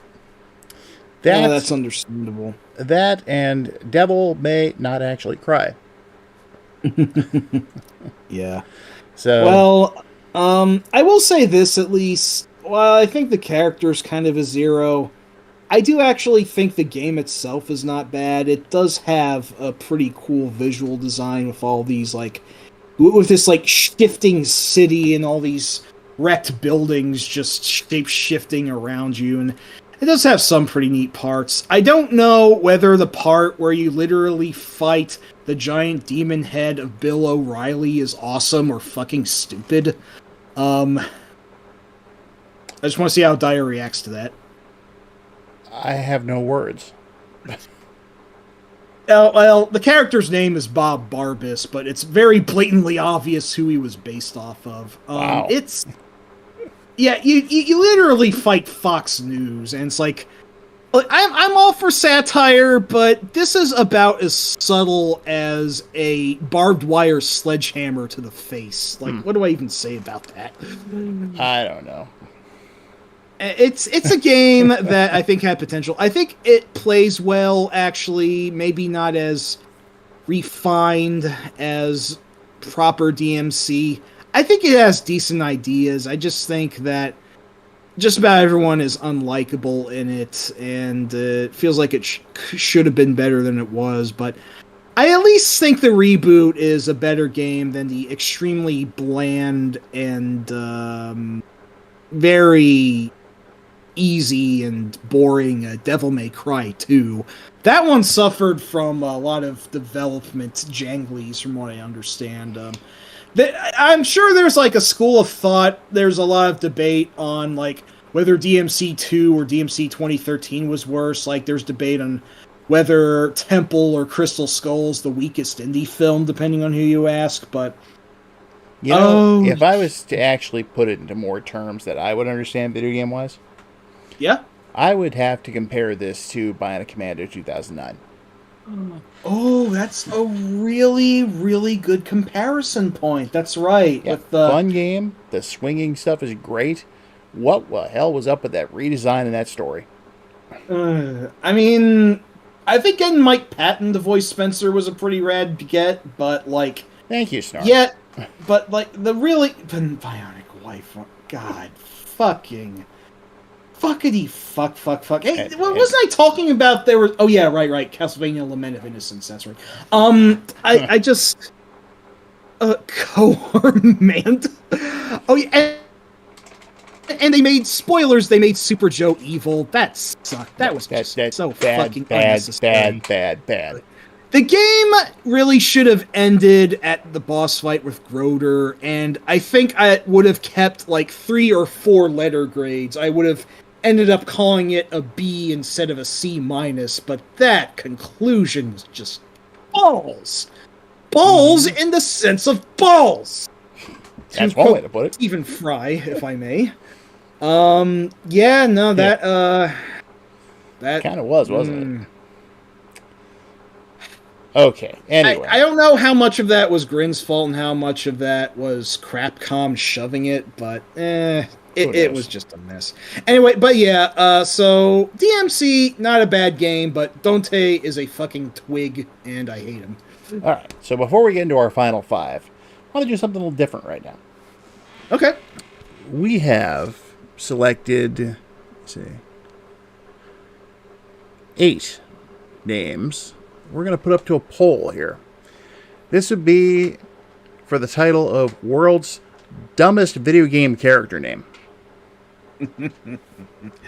So, we'll go ahead and list them. I'll post them here in the chat. You know, if you, whatever one you think is the worst one, go ahead and write it in. Or if you have one of your own, write that in too.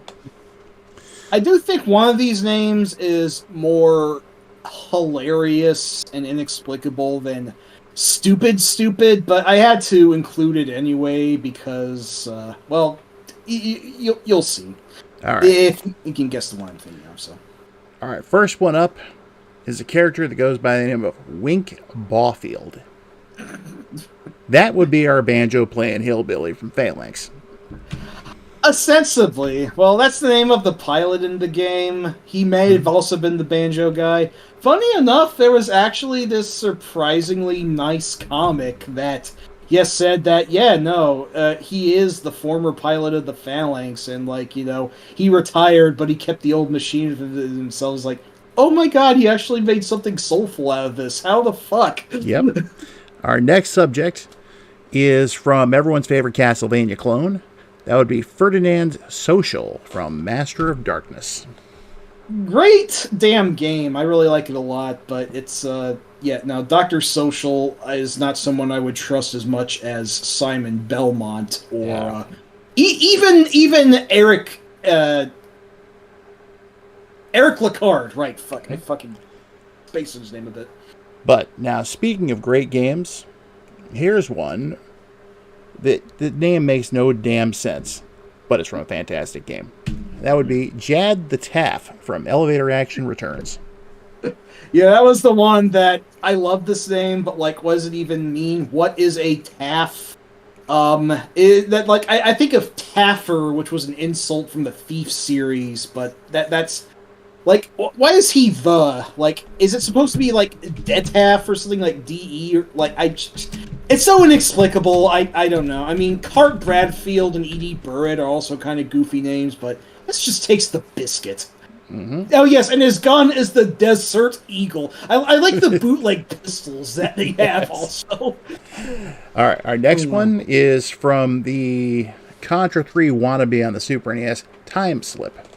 That would be Vincent Gilgamesh. What a terrible fucking name, and what a mediocre ass game as well. Like, I forget. Didn't you say that there was like a 2-player mod that was made for this game for whatever reason? I don't actually recall. I don't either. I just remember saying that if there was a player 2, he'd look exactly like him, but wear like a lavender suit, and he'd be called Cecil Ashurbanipal or something ridiculous like that. Yes, another vote for our great elevator action to us. Elevator Action 2/Returns is one of the best arcade games ever. It's one of the best games Taito's ever made, and I fucking love it, and everyone should play it. Absolutely. All right. Our next one is actually the name of a villain, but it still qualifies because it's not something you'd usually hear as being the name of a vampire. Walter. Walter Bernard from Castlevania Lament of Innocence. What a wiener. It's like, for being the canonical starter villain of the entire series, it's just like, you expect me to take this loser seriously? Turns out, spoilers, no, you weren't really, but that still doesn't change the fact that, this was also 5 years off before Breaking Bad was a series, so Walter was not exactly a name commonly associated with villainy. I don't know what Konami was thinking on this one. And who the fuck names a vampire Walter? Okay. Anyway, moving on. Now one of the forgotten Punch-Out characters. Pizza Pasta from Punch-Out Arcade. Hey, what's the matter with you? Italy. I'll just shut up. I'm part Italian, but that probably doesn't make it much of an excuse. I think Pizza Pasta is the most forgotten character ever. From the same arcade game, there was also Kid Quick, but essentially he was semi-basis for the Disco Kid in the Wii Punch-Out, which is an awesome game, and I really like that one. But Pizza Pasta got nothing, and with a name like that, yeah, no, I get it. I really do. And that's a very good point about Walter, Betty. Walter, that's exactly it. We weren't supposed to take him seriously. It turns out that, he, spoilers, it was a pawn for Draco. But, yeah. And that whole business about Rooming Legends, which, granted, it wasn't the greatest game, but it was... Oh, yeah, Batty, I'll type this. I don't want to side rail this whole thing too much, but I'll say this for Batty. Yeah. Go ahead, though. So our next to last one is one I'd never heard of until today. Hot Cold Man from Metal Gear Solid Peace Walker. Yep, also a villain, actually the non-action big bad of this game, but I forget, it's been a while since I played Peace Walker. I forget exactly what his deal was, but he looks very sneeringly evil, and he's trying to initiate nuclear war, so he's kind of a big dick, but like... Hot Cold Man? Cold Man? Yeah, Hot Cold Man! Just... Alright, our Funny final... enough, yeah. Kojima apparently has a boner for names like these, or at least he got one later on in the series, so... Yeah. So our final nominee here would be from another one I'd never heard of until today. That would be Die Hard Man from Death Stranding. Also a ridiculous name. Also for a character whose overall sliding scale of villainy is ambiguous. I actually thought he was a surprisingly good character, but what is with that fucking name? Wow, what do we even do? Good question. So, let's see. Sorry, Batty, I'm a little late responding to you, but I'm doing that now. So, Mike, check this out. Yes. Yes. We already did that. Anyway. Multicolor. Proto Gem. Ooh. Oh, wow. That's a lot of old school castle. That's a fucking lot of Castlevania. Oh, yes. I remember you telling me about that before, Batty. Cool. Very All nice. Right. Anyway, there are our nominees. Now, whichever one you think is the worst one, go ahead and write it in. And if you have one that's worse, write that in instead. Yep, for all the viewers that we have. No, Lament of Innocence is a better game than Legends. Legends was mediocre, and while I certainly have criticisms with Lament, ultimately I still think it's a decent game, but yeah, no, not great to women. That's kind of a kick in the dick. It's makes me feel a little oofy. So anyway, of those 8, what would anyone say is the worstest? Please debate amongst yourselves while I get back. I need a minute's break. I really need some more water. So, if that's okay, Rob. Yeah, you go ahead. Yeah. Meantime, I'll just amuse everybody with anecdotes about stuff, I guess. The books are still on, by the way.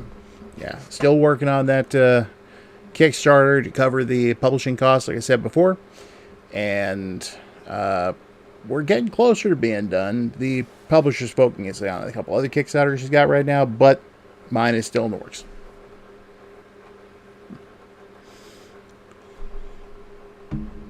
And, yeah, Pizza Pasta. I don't ever recall seeing him, but that does not surprise me.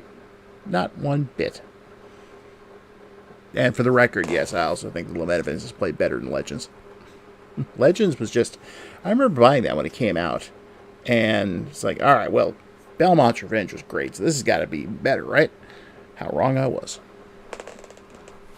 How absolutely wrong I was. You know, when I was going through kind of a... Wait, what's arcade only? Oh, Pizza Pasta? Yeah, he's like in the original Punch-Out, and that's all he ever showed up in. You know, file this under stupid things to do. When I was younger, wanted to sell some games, I actually took my complete boxed Game Boy Castlevanias to GameStop, not realizing how they would gut them. And I still regret that. Regret what now? I regret selling my 3 complete and boxed copies of the 3 Game Boy Castlevanias to fucking GameStop. Oh, I'm sorry. I'm sorry. And that sucks. Yeah, I needed money. I was getting out of the Game Boy stuff anyway, so that's where they went. And unless one of the employees decided to take them home, they got eviscerated, I'm sure. Yeah. Ugh. Anyway, anyone want to vote for a stupidest name here? Batty? Snarb? Jay? Anybody? Yeah, we didn't get any responses yet. Even if Batty's like the only current one to vote, you know, and there's Snarba. Even if we only get like 2 or 3 votes, I'm still interested to know if we can go in a consensus. Why did they gut them, Sharon? Because that's what GameStop did. Unfortunately, They'd throw away the box and the manual, and they just put the game out for sale. Just save room, I think it was.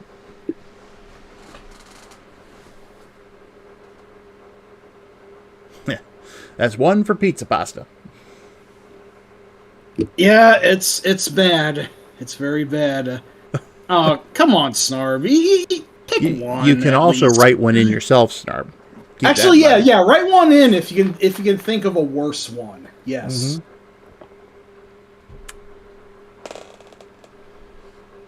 Mm-hmm. Excuse me.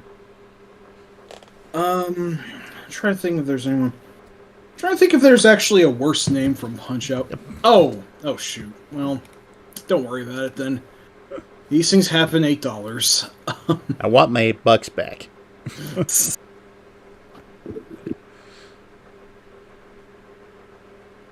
Maybe it was.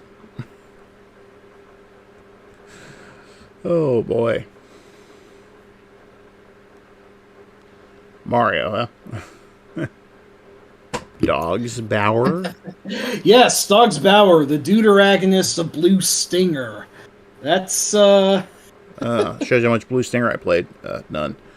It's a trip. It's a lovably bizarre adventure, I will say. Yep. In the not even the JoJo sense. It's just it's high concept. To say the least. This is by the same company that did Ill Bleed, so same team as it were. I've heard a lot of good things about Ill Bleed, but I've never played it. I'm not sure I ever played that one either. Alright, let's go ahead and go into the final 5.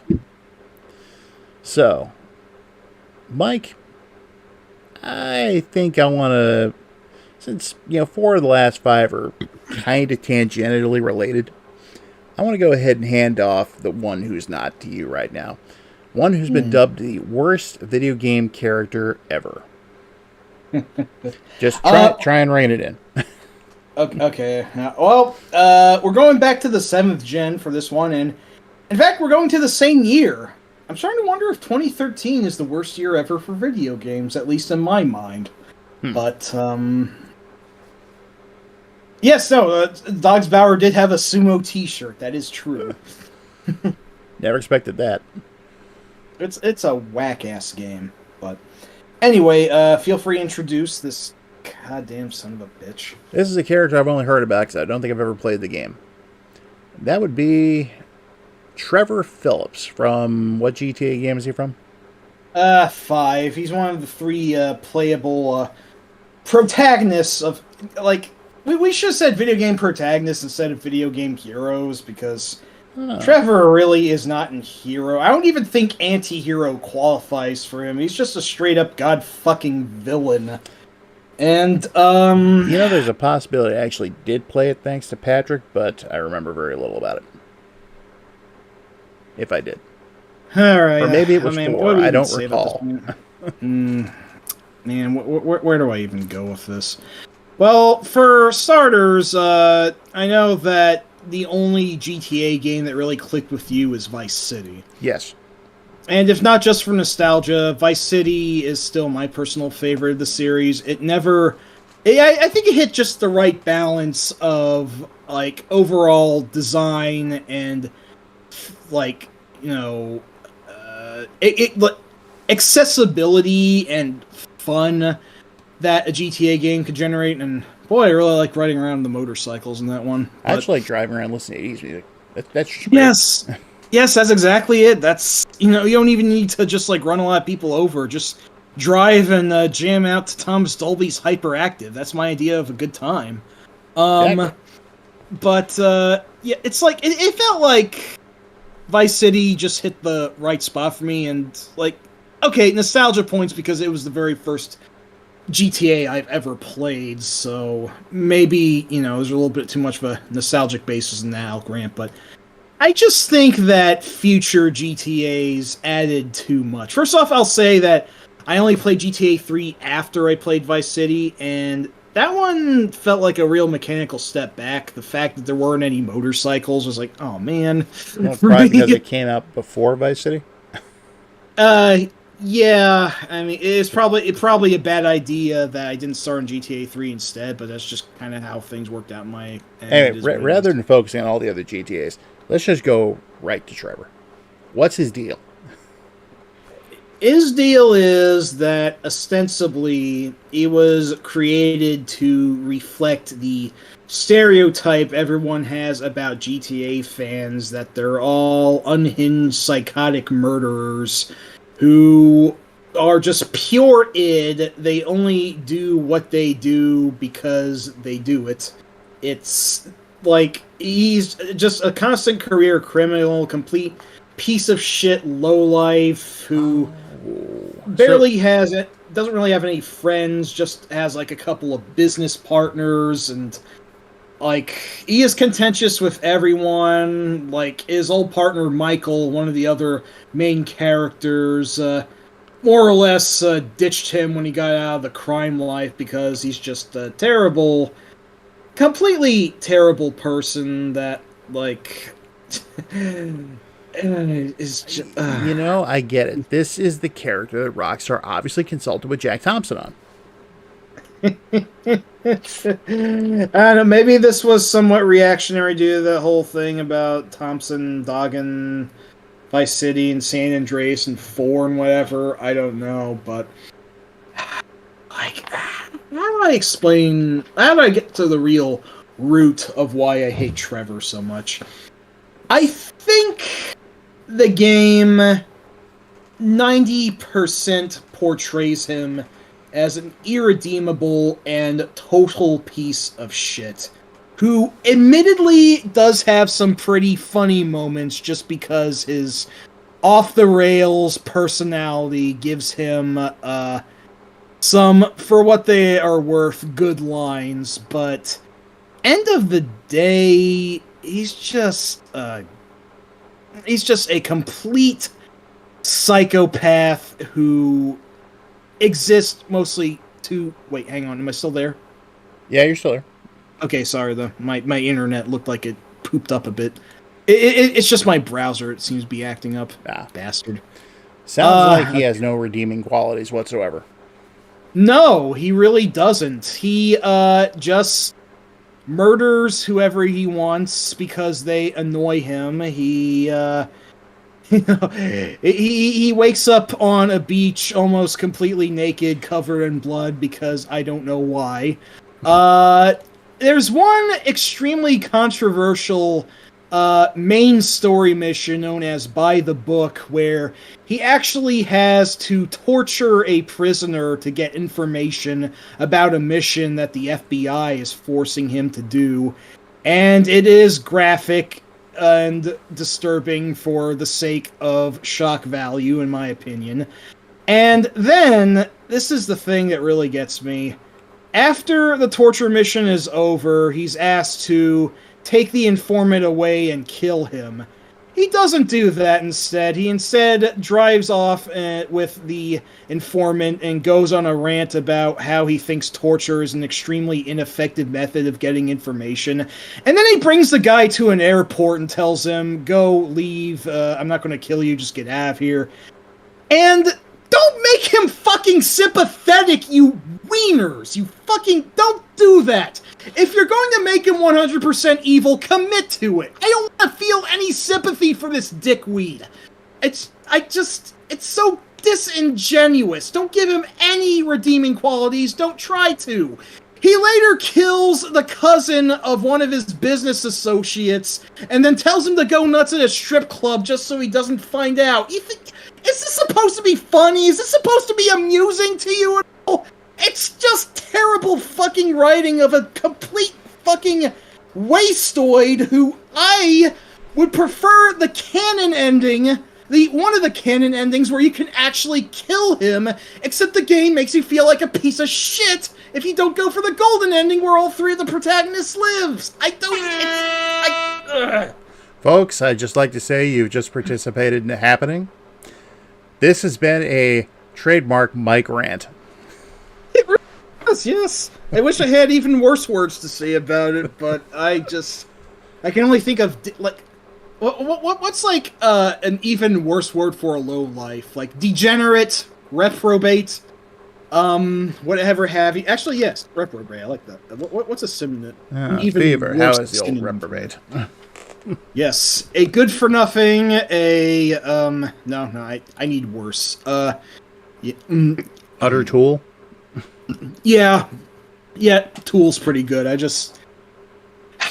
I think what really annoyed me about Trevor is that he became by and far the most popular character of 5, and I'm like, fuck you, Rockstar. You made him as a caricature, an insult of the, the stereotype that, like, religious mothers have about GTA fans, and you were trying to shit on us, but you also knew that he would become the most popular character, and it just feels like, it just makes us all look like assholes, and I'm like, if anyone calls him a Tumblr sexy man, I'm gonna rip that person's throat out through the internet. I just... Fuck this. Anyway, we're gonna move on now, Mike. I think you've said plenty about him.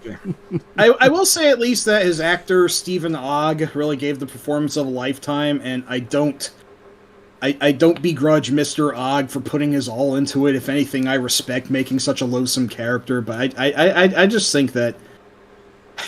I don't know. Trevor overall just really fucking bugs me in a way that just feels like the absolute apotheosis of how gritty and edgy video games were in the 7th gen and all the ways I didn't like. So, yeah.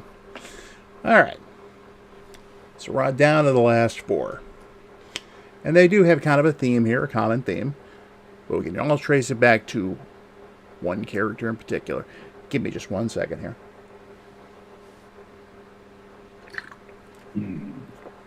That takes the medication. All right. That character I speak of is none other than Sonic the Hedgehog. If you thought my rant about Trevor is controversial, here we are. Well, I'll just say that, first of all, I liked the original Sonic a little bit when it first came out, but it quickly grew very boring. That extended into the next ones I played. The only Sonic game I've actually found likable is the original Master System game. I have an intense hatred for Sonic Spinball, and everything else has just left me cold. But Sonic, yeah. Okay, first of all, I know he was the beginning of that whole 90s Tood thing. I'm talking about the original Sonic, which spawned all the other ones. So, I mean, sure, it's Kyogo, he's looking annoyed and tapping his foot, and what did that morph into? And, yeah, he just kind of had that smug, smarmy look to him. And what's worse is that he launched this wave of copycats. Just, everyone had to get in on after that. It's like, oh, we got to go ahead and come up with an animal that we can go ahead and make a mascot platformer out of. And there were a couple of successes out of a flood of absolute garbage. I mean, personally, I liked Rocket Knight Adventures and High Sea Havoc. So, but Sonic just... I am going to give points to one thing from Sonic the Hedgehog. The soundtracks have always been good, for the most part, except for Spinball. There's nothing redeeming. Exactly. There is nothing redeeming about Sonic Spinball whatsoever, and I stand by that. But yeah, Sonic, and I'm not even going to mention the fan base, because there are some pretty out there types in that fan base. Yeah, no, that's just a lot to over. It feels like that's just like, explore charted territory there. So I'm not even going to bother. And the snarky American Sonic is just, the less said the better. But Sonic just drives me nuts. Yeah. And this is more on the character than the actual quality of the games, just to clarify. Yeah, I'll say that the games are actually quality. They just bore me. Well, the Genesis ones anyway. Except Sonic Spinball. Game's garbage. Right, yeah. Absolute fucking garbage. After you leave the Genesis, it gets a little dicier. After you leave the Dreamcast, it gets a lot dicier. I chose not to follow any of that. Yeah. But it's just... I'll stick with the Master System Sonic, and if I'm in some kind of a mood, maybe Sonic CD or Sonic 1. I do like Sonic CD quite a bit, I will say. I really have to be in the right mood for that, though. And yes, the recent throwback Sonic Mania is actually a really fucking rad game. I like that one a lot. I just have no desire to play that. That's fair, but you gotta admit if I wanted to, but I have no desire. Sharon, I will say that Sonic Adventure is actually the very first Sonic game I've ever beaten, although that was less because I was a fan of Sonic and more because the Dreamcast is cool and wow, this game looks neat and, I might as well play it. And I remember it being pretty bizarrely structured, but I thought it was alright enough for the time. Probably doesn't hold up great today, but, it was an interesting enough experience at least. Batty's hitting us with another hack. So, Oh yeah, I remember some people complaining about that with Sonic CD. Like it was a step backwards. I will belt out a hot take. I do think at least Sonic 2 is overrated. Some people call that the best one, and I'm like, no, I'm much more of a fan of the 3 Knuckles duology and CD as well. Heck, I even like Sonic 1 more than Sonic 2. It's not that Sonic 2 is bad, I just think the game itself is a little bit of a mess, and its difficulty is a bit more frustrating than the other games on the Genesis, and those bonus stages suck ass, and you can't tell me otherwise. Now here's a hot take for you. Knuckles Chaotix is great. Are you serious, Rob? No. Okay, just checking. I just want to make sure that was a bit, and that wasn't some sort of out-of-pocket opinion that you were looking to just spring on me, just so you'd hear my reaction. I will say, Chaotix has one thing going for it. Oh, what's that? That it's actually about a different character. Yeah, you know what? That is fair. I mean, Knuckles was gaining quite a bit of prominence as as a somewhat seemingly anti-heroic rival character who To be fair, I actually had a pretty interesting premise with him. You know, Guardian of the Island who was misled by Robotnik and hates Sonic at first, but then, oh no, Robotnik was an asshole. I'm your friend now. And then, it's a pretty neat design. He's pretty badass. And I guess there's that Knuckles show now. And yeah, and for the record, I didn't think the movies were that bad. I kind of enjoyed those. The first one is actually pretty alright. I still haven't seen the second one. I've been hearing mixed about that Knuckles series that's on, like, I don't know, what, Paramount or HBO or whatever. I no longer trust reviews.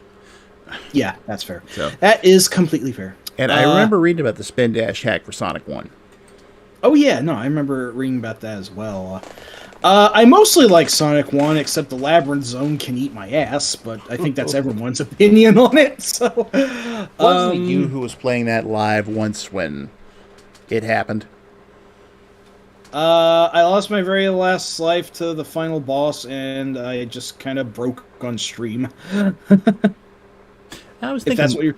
No, I was actually thinking more of the Labyrinth Zone. Like, you were, like, literally about to get some air, and you died. That probably did happen. Yeah, the Labyrinth Zone was the one that introduced us to the infamous Sonic water timer, which has infuriated and made nervous wrecks of us all throughout the years. And that fucking music, goddamn. Anyway, I do admit, I guess I'm sort of weaving more into the games now than the character. Like, I've never had really anything against the character per se, but at the same time, the Sonic fandom does weird and creep me out at points that just kind of make my head tilt. Again, I don't want to mull too much on that, but it's like, there's this like one fan art. I don't know, Rob, if you've seen this. Me posted this at some point, but there's this one fan art where one of the chows, one of those cute little things from Sonic Adventure, has Vector the Crocodile pouring a can of Crystal Pepsi on him, and it's titled The Crystal Baptism. And then this utterly distraught other commenter says something like, "Why is it always Sonic? What does this fandom do to people?" Okay. And that's kind of where I am. Yeah, I kind of feel the same way. Yeah. In a lot of circles I run in, Sonic discussion seems to come up like every other day, and I'm just so beyond it. There's some people who are really fucking into everything Sonic has ever done, and I'm like, I just never loved the series all that much. Like, you know, more power to you if you did and all, but I'll say this. The introduction of Shadow the Hedgehog is where the series fucking loses me. It felt like that they kind of strayed away from their original purpose with Knuckles, so they decided to make Shadow as an actually more evil rival, but, like, I don't get what his biz is. He just feels like a... Hey, fuck you! Okay, that was good. Wow. And of course, this goes back to the whole Sonic with a human girlfriend thing. Like, I really don't want to talk about... What was that about? I really don't want to talk about the 2006 game. There are some people who think that one isn't as terrible as... Like, they know it's a bad game, but they, like, still derive some entertainment out of how completely wacky it is. And I'm like, no, a bad game's a bad game. You can't polish a turd. Sometimes the cigar, blah, blah, blah. It's just... So, I brook no entertainment upon mulling on the darker sides of the Sonic fandom, and I apologize if that offends everyone, but, like, I don't know. I just tend to stay out of, like, any Sonic discussion nowadays. You know, Snarb, I think you have a point there. I remember seeing some early concept art. Yeah, Madonna, exactly. I vaguely remember hearing about this as well, but there was a fucking reason why they decided against it. Yeah. And, like, I know that Amy Rose isn't everyone's favorite character. That whole, like, you know, I'm gonna get him sort of thing is just, like, some really, like, bad anime comedy bullshit or whatever. But, like, at least, you know, it makes more sense than the interspecies erotica that they batted around at first, so... Hey, fucko. It's interspecies erotica. I had to throw out the Clerks 2 nod. I'm sorry. Ooh, cake. I believe that completely, Snarb. Yeah, no, I do too. It's just that for some reason, the circles I run in, Sonic gets discussed a lot more on a daily basis than Mario, and I'm like, okay, what? Maybe I'm just running around the wrong circles. I don't know. And that makes sense, Batty. Look, if you are a fan of Sonic, I don't want to dump on your livelihood. I can see why the series has as much popularity around it as it does. It's just out of the two major Sega series that the company's engineering right now, I am much more of a Like a Dragon fan. So, if you want to discuss Yakuza, I'm all ears. If you want to discuss Sonic, I'm probably not going to be a great conversation partner. So, that's all. My original point was that besides being annoying and edgy and smug and being a smug blue bastard, that he also ushered in a whole wave of copycats. So for this next one, Mike, I'm turning it over to you. We can discuss the next one together after that, but I'm saving the last one for me. Please do. All right, who we got next on the shit list? Your boy, Bubsy. Bubsy, Bubsy, Bubsy, Bubsy, Bubsy! Well, I gotta handle this one because I wrote about him in Memoirs of a Virtual Caveman. That's right. I'm going to say I don't think the first Bubsy is the worst game of its type.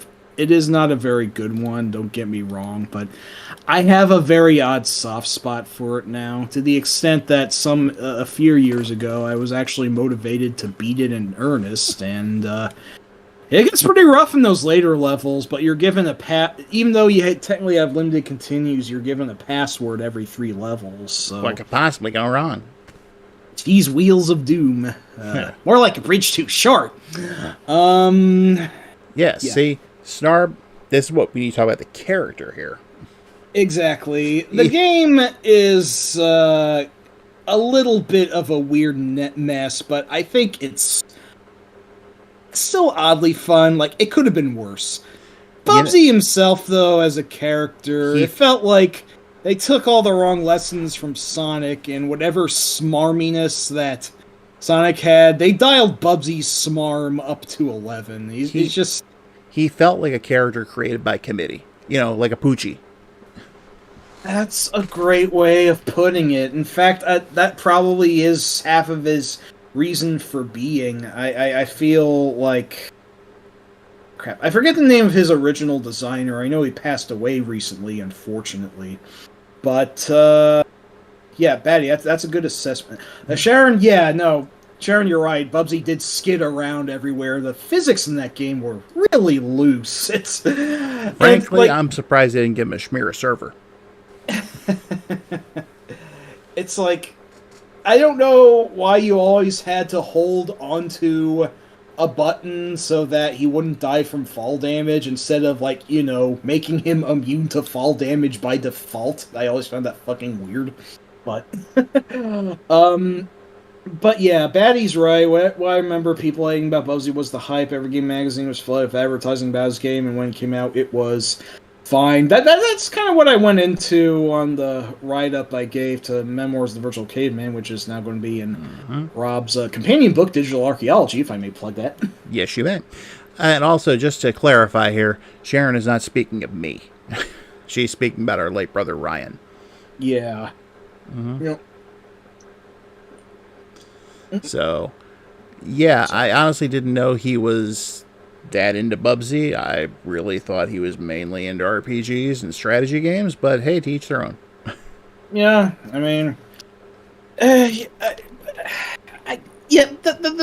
by committee thing, I think, is really the best way to bring up Bubsy. He feels more like a sort of like, Chester Cheetah or like Joe the Camel sort of advertising mascot that just kind of made his way into a video game somehow, except for a product that never actually existed. He's just got that sort of energy, and frankly, I'm waiting for whatever game that comes out starring him next, if one ever does. At the end, he says, "I have to go now. My planet needs me." I wish. Yeah, don't we all? I mean, Note, it's Bubsy was killed on the way back to his home planet. well, it's funny because the final level in the original actually takes place in space, so Makes sense. they could have done something with that. I don't know.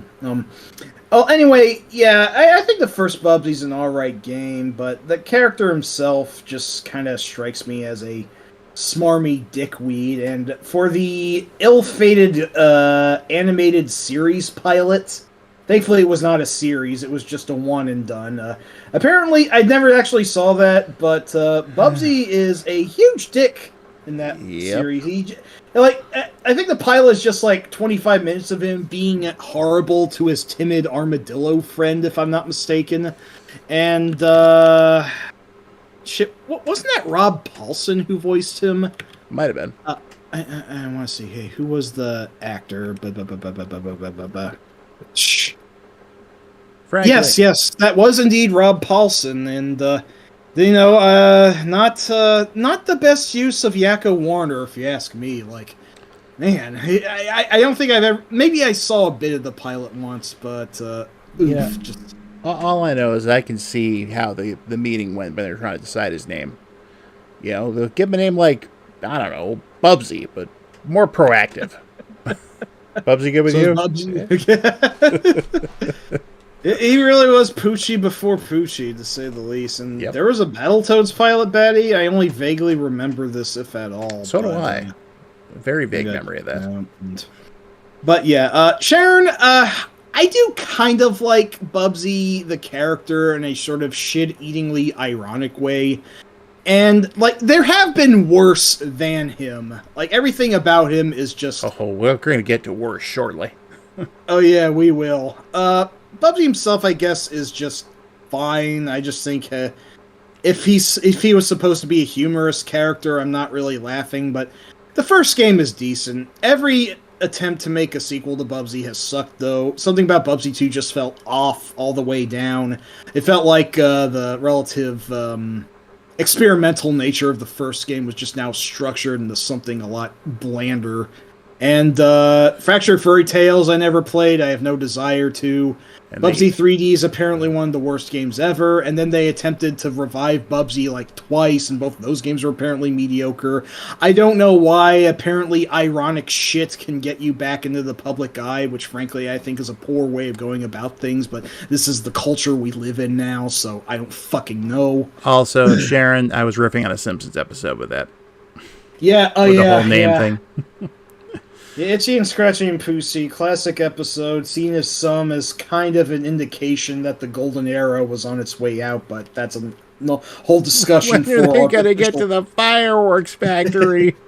Shh, quiet, you're missing the jokes. But if we do actually hold that Simpsons game episode, I love picking out what, even if it's kind of like time-worn territory by now. There's still a lot I have to say about the classic episodes, and even the not-so-classic ones. My friend Andrew, since he's doing it, he's also challenging me to now watch where I more or less left off with The Simpsons all those years ago, which is like around the end of season 20, and now I'm trying to catch up on the more modern ones, and it's been a very mixed bag, to say the least, as you can probably imagine. Oh, yeah. But rather than go any further into that, let's go ahead and go into something even worse than Bubsy. Something I think we can both talk about. Yeah. Awesome Possum Kickstarter machine knows butt. Awesome. All right. No, the game that I think people have in their minds for when they think about how bad Bubsy is, I think Awesome Possum is that actual game that they're thinking of. I would rather play Sonic the Hedgehog.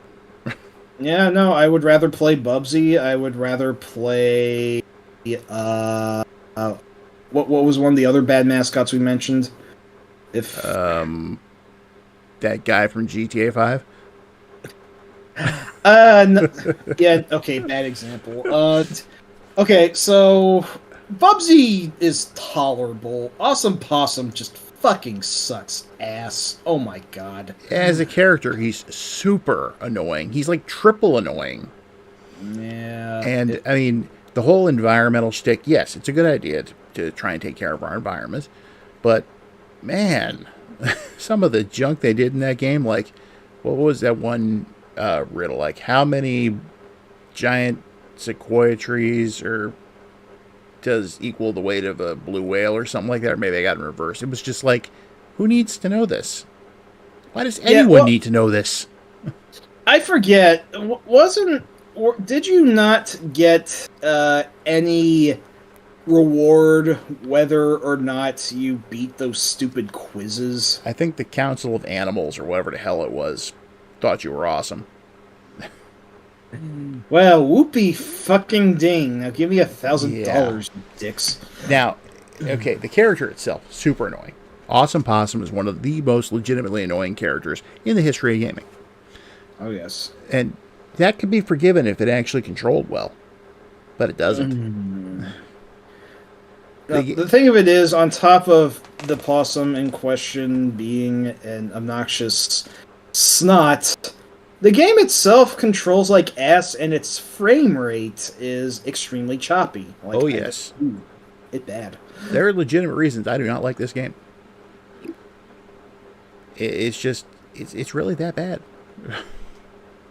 And Awesome Possum himself, okay, I mentioned the fact that I'd written a couple stories for that Strider forum I'm a member of. One of them actually kind of, yeah, sure he does. But one of those actually was a riff on Wreck-It Ralph. And Bubsy makes himself the center of attention in this meeting of the Forgotten League of Heroes or something like that. And, of course, everyone's groaning and shit like, oh, God, not him again. And he's all like, yes, green is great. We're going to clean up this world yet. And then he asks Hinjo a question, the same one I was just trying to remember what it was. And Hinjo actually loses it and goes off on him. Calls him a furry little dickweed and everything. And he's all like, but recycle, but please sit down, Awesome. So yeah, it's just bad all around. So yeah. So bad I can't even really think of much to say on this one. No. Luckily, he never got to spread any proverbial wings. That game was just one and done, and thank God for that. God. Yeah, no, if we got an Awesome Possum 3D, the world might have imploded from the amount of shit crammed into just one CD, but... Yeah, I'm thinking it would have. Yeah, so I guess we should be thankful for that, if nothing else. Okay, so enough said about him. I know Sharon's a fan, but like I said, this is not a personal attack on her gaming tastes. Yeah. We're going to go into the last character we're going to talk about now. And just to go and put this out there, mentioning this game on this channel is usually very forbidden. Yet my wife loves to do it because she knows my reactions. And for those of you who have been following the channel for a while and watched the Dyer and Betty videos, you know who I'm talking about, don't you? Don't you, Mike?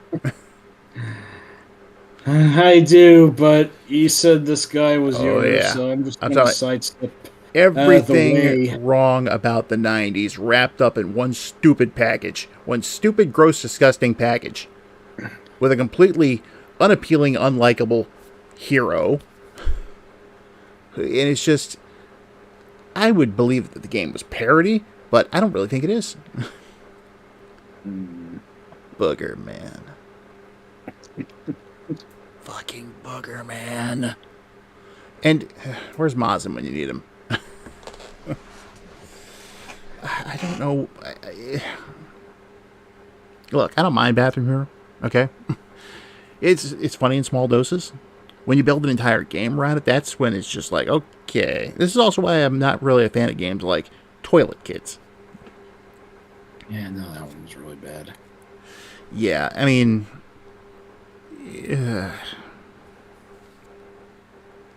I Go ahead, I'm just fill the gonna. dead air, Mike, please.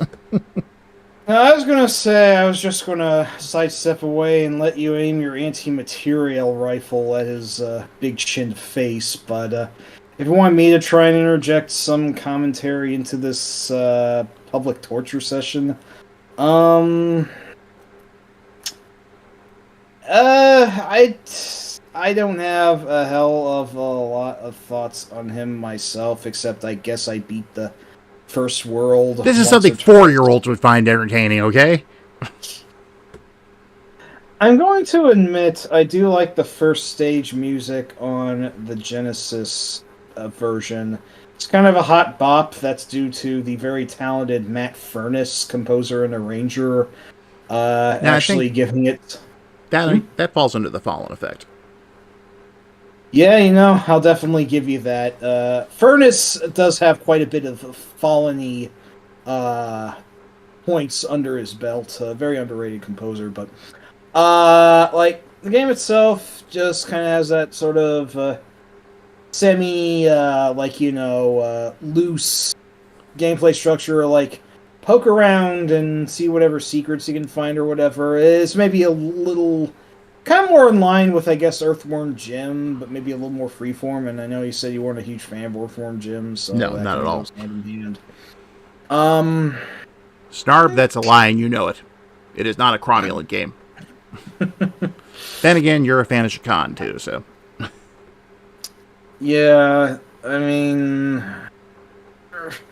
I'd be hard pressed to call this a terrible game as a game, but I will at least agree with you that the style of this product in a visual medium is decidedly unappealing. And I know it was done like that on purpose, but I will maybe admit, I guess, that it's as deliberately ugly as it is maybe part of the reason why I never decided to pursue this one that far. Not to sound shallow, as it were, but Thank you, Maddie. I don't know, the graphics.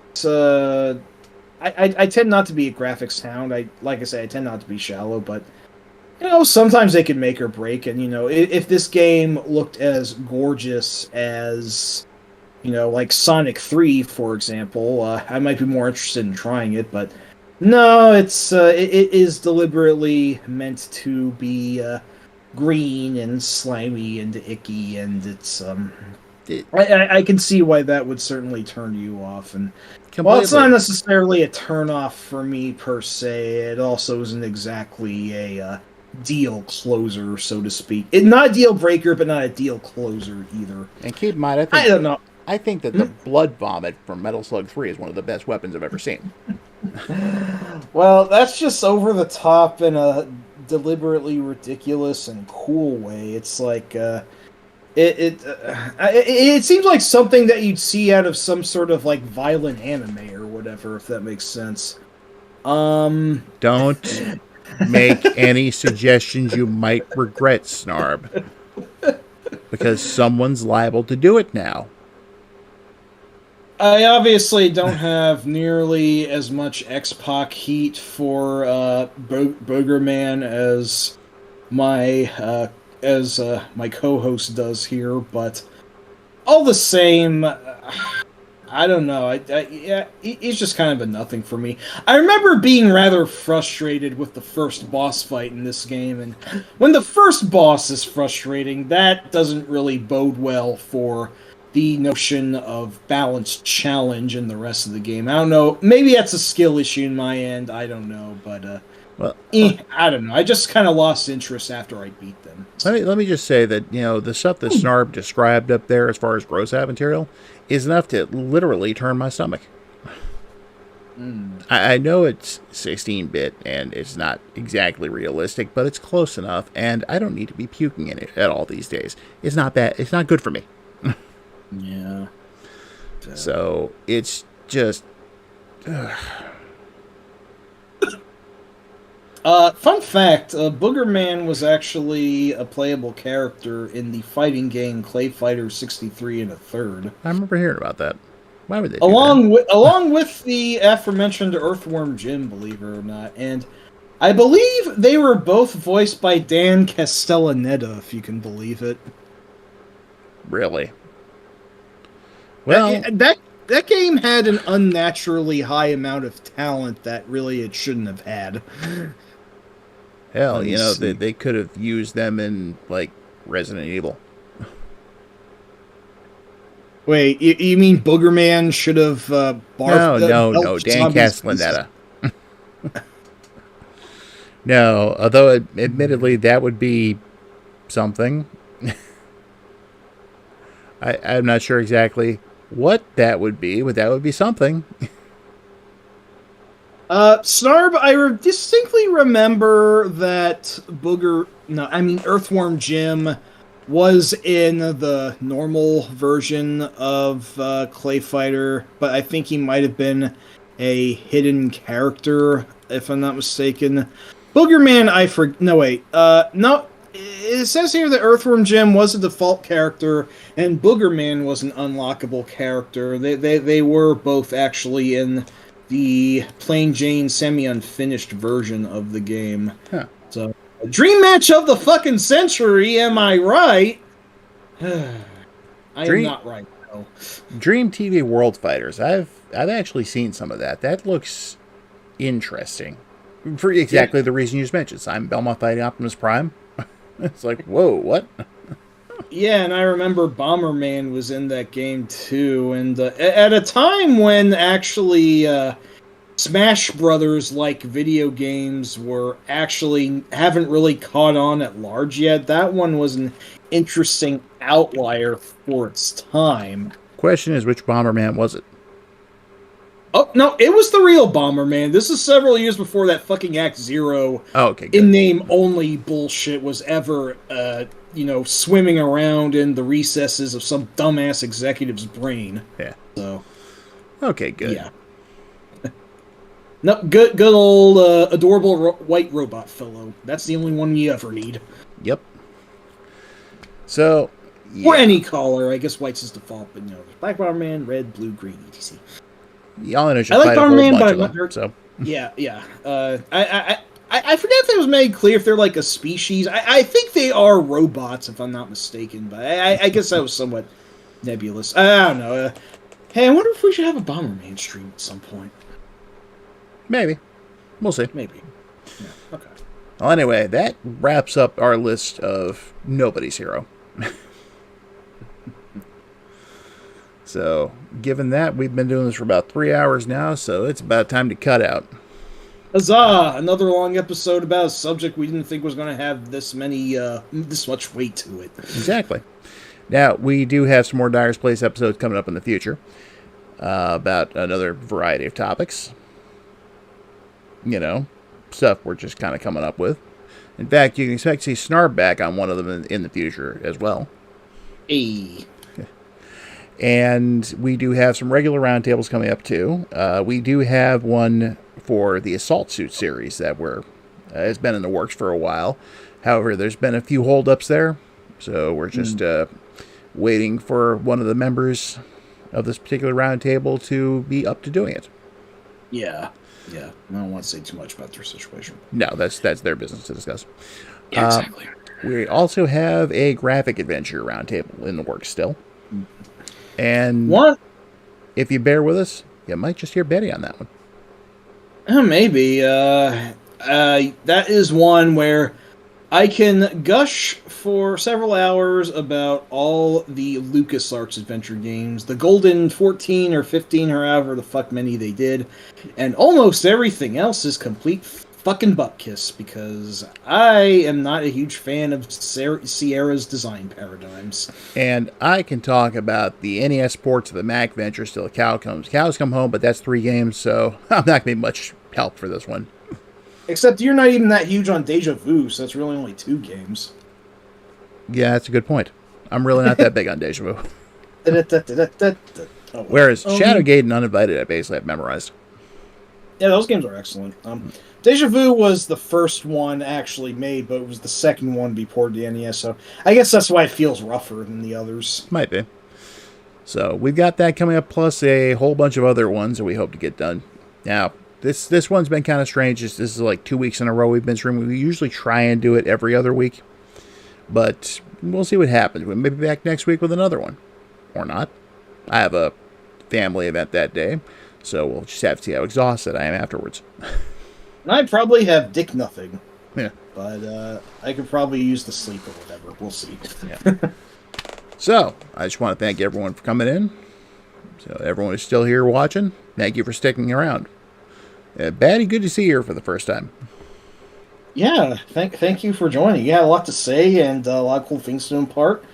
And, thank you for joining. Thank everyone for joining as always. You're all rad people. Feel free to follow my co-host or Blue Sky or whatever, and hope I'm not too depressive. Yeah. I try not to be. It's just, the world is what it is, and it's kind of hard to avoid the world on those sites sometimes. But hey, I try to keep it fun when I can, so... you can follow my Blue Sky, too, if you want. It's down there in the links in the video.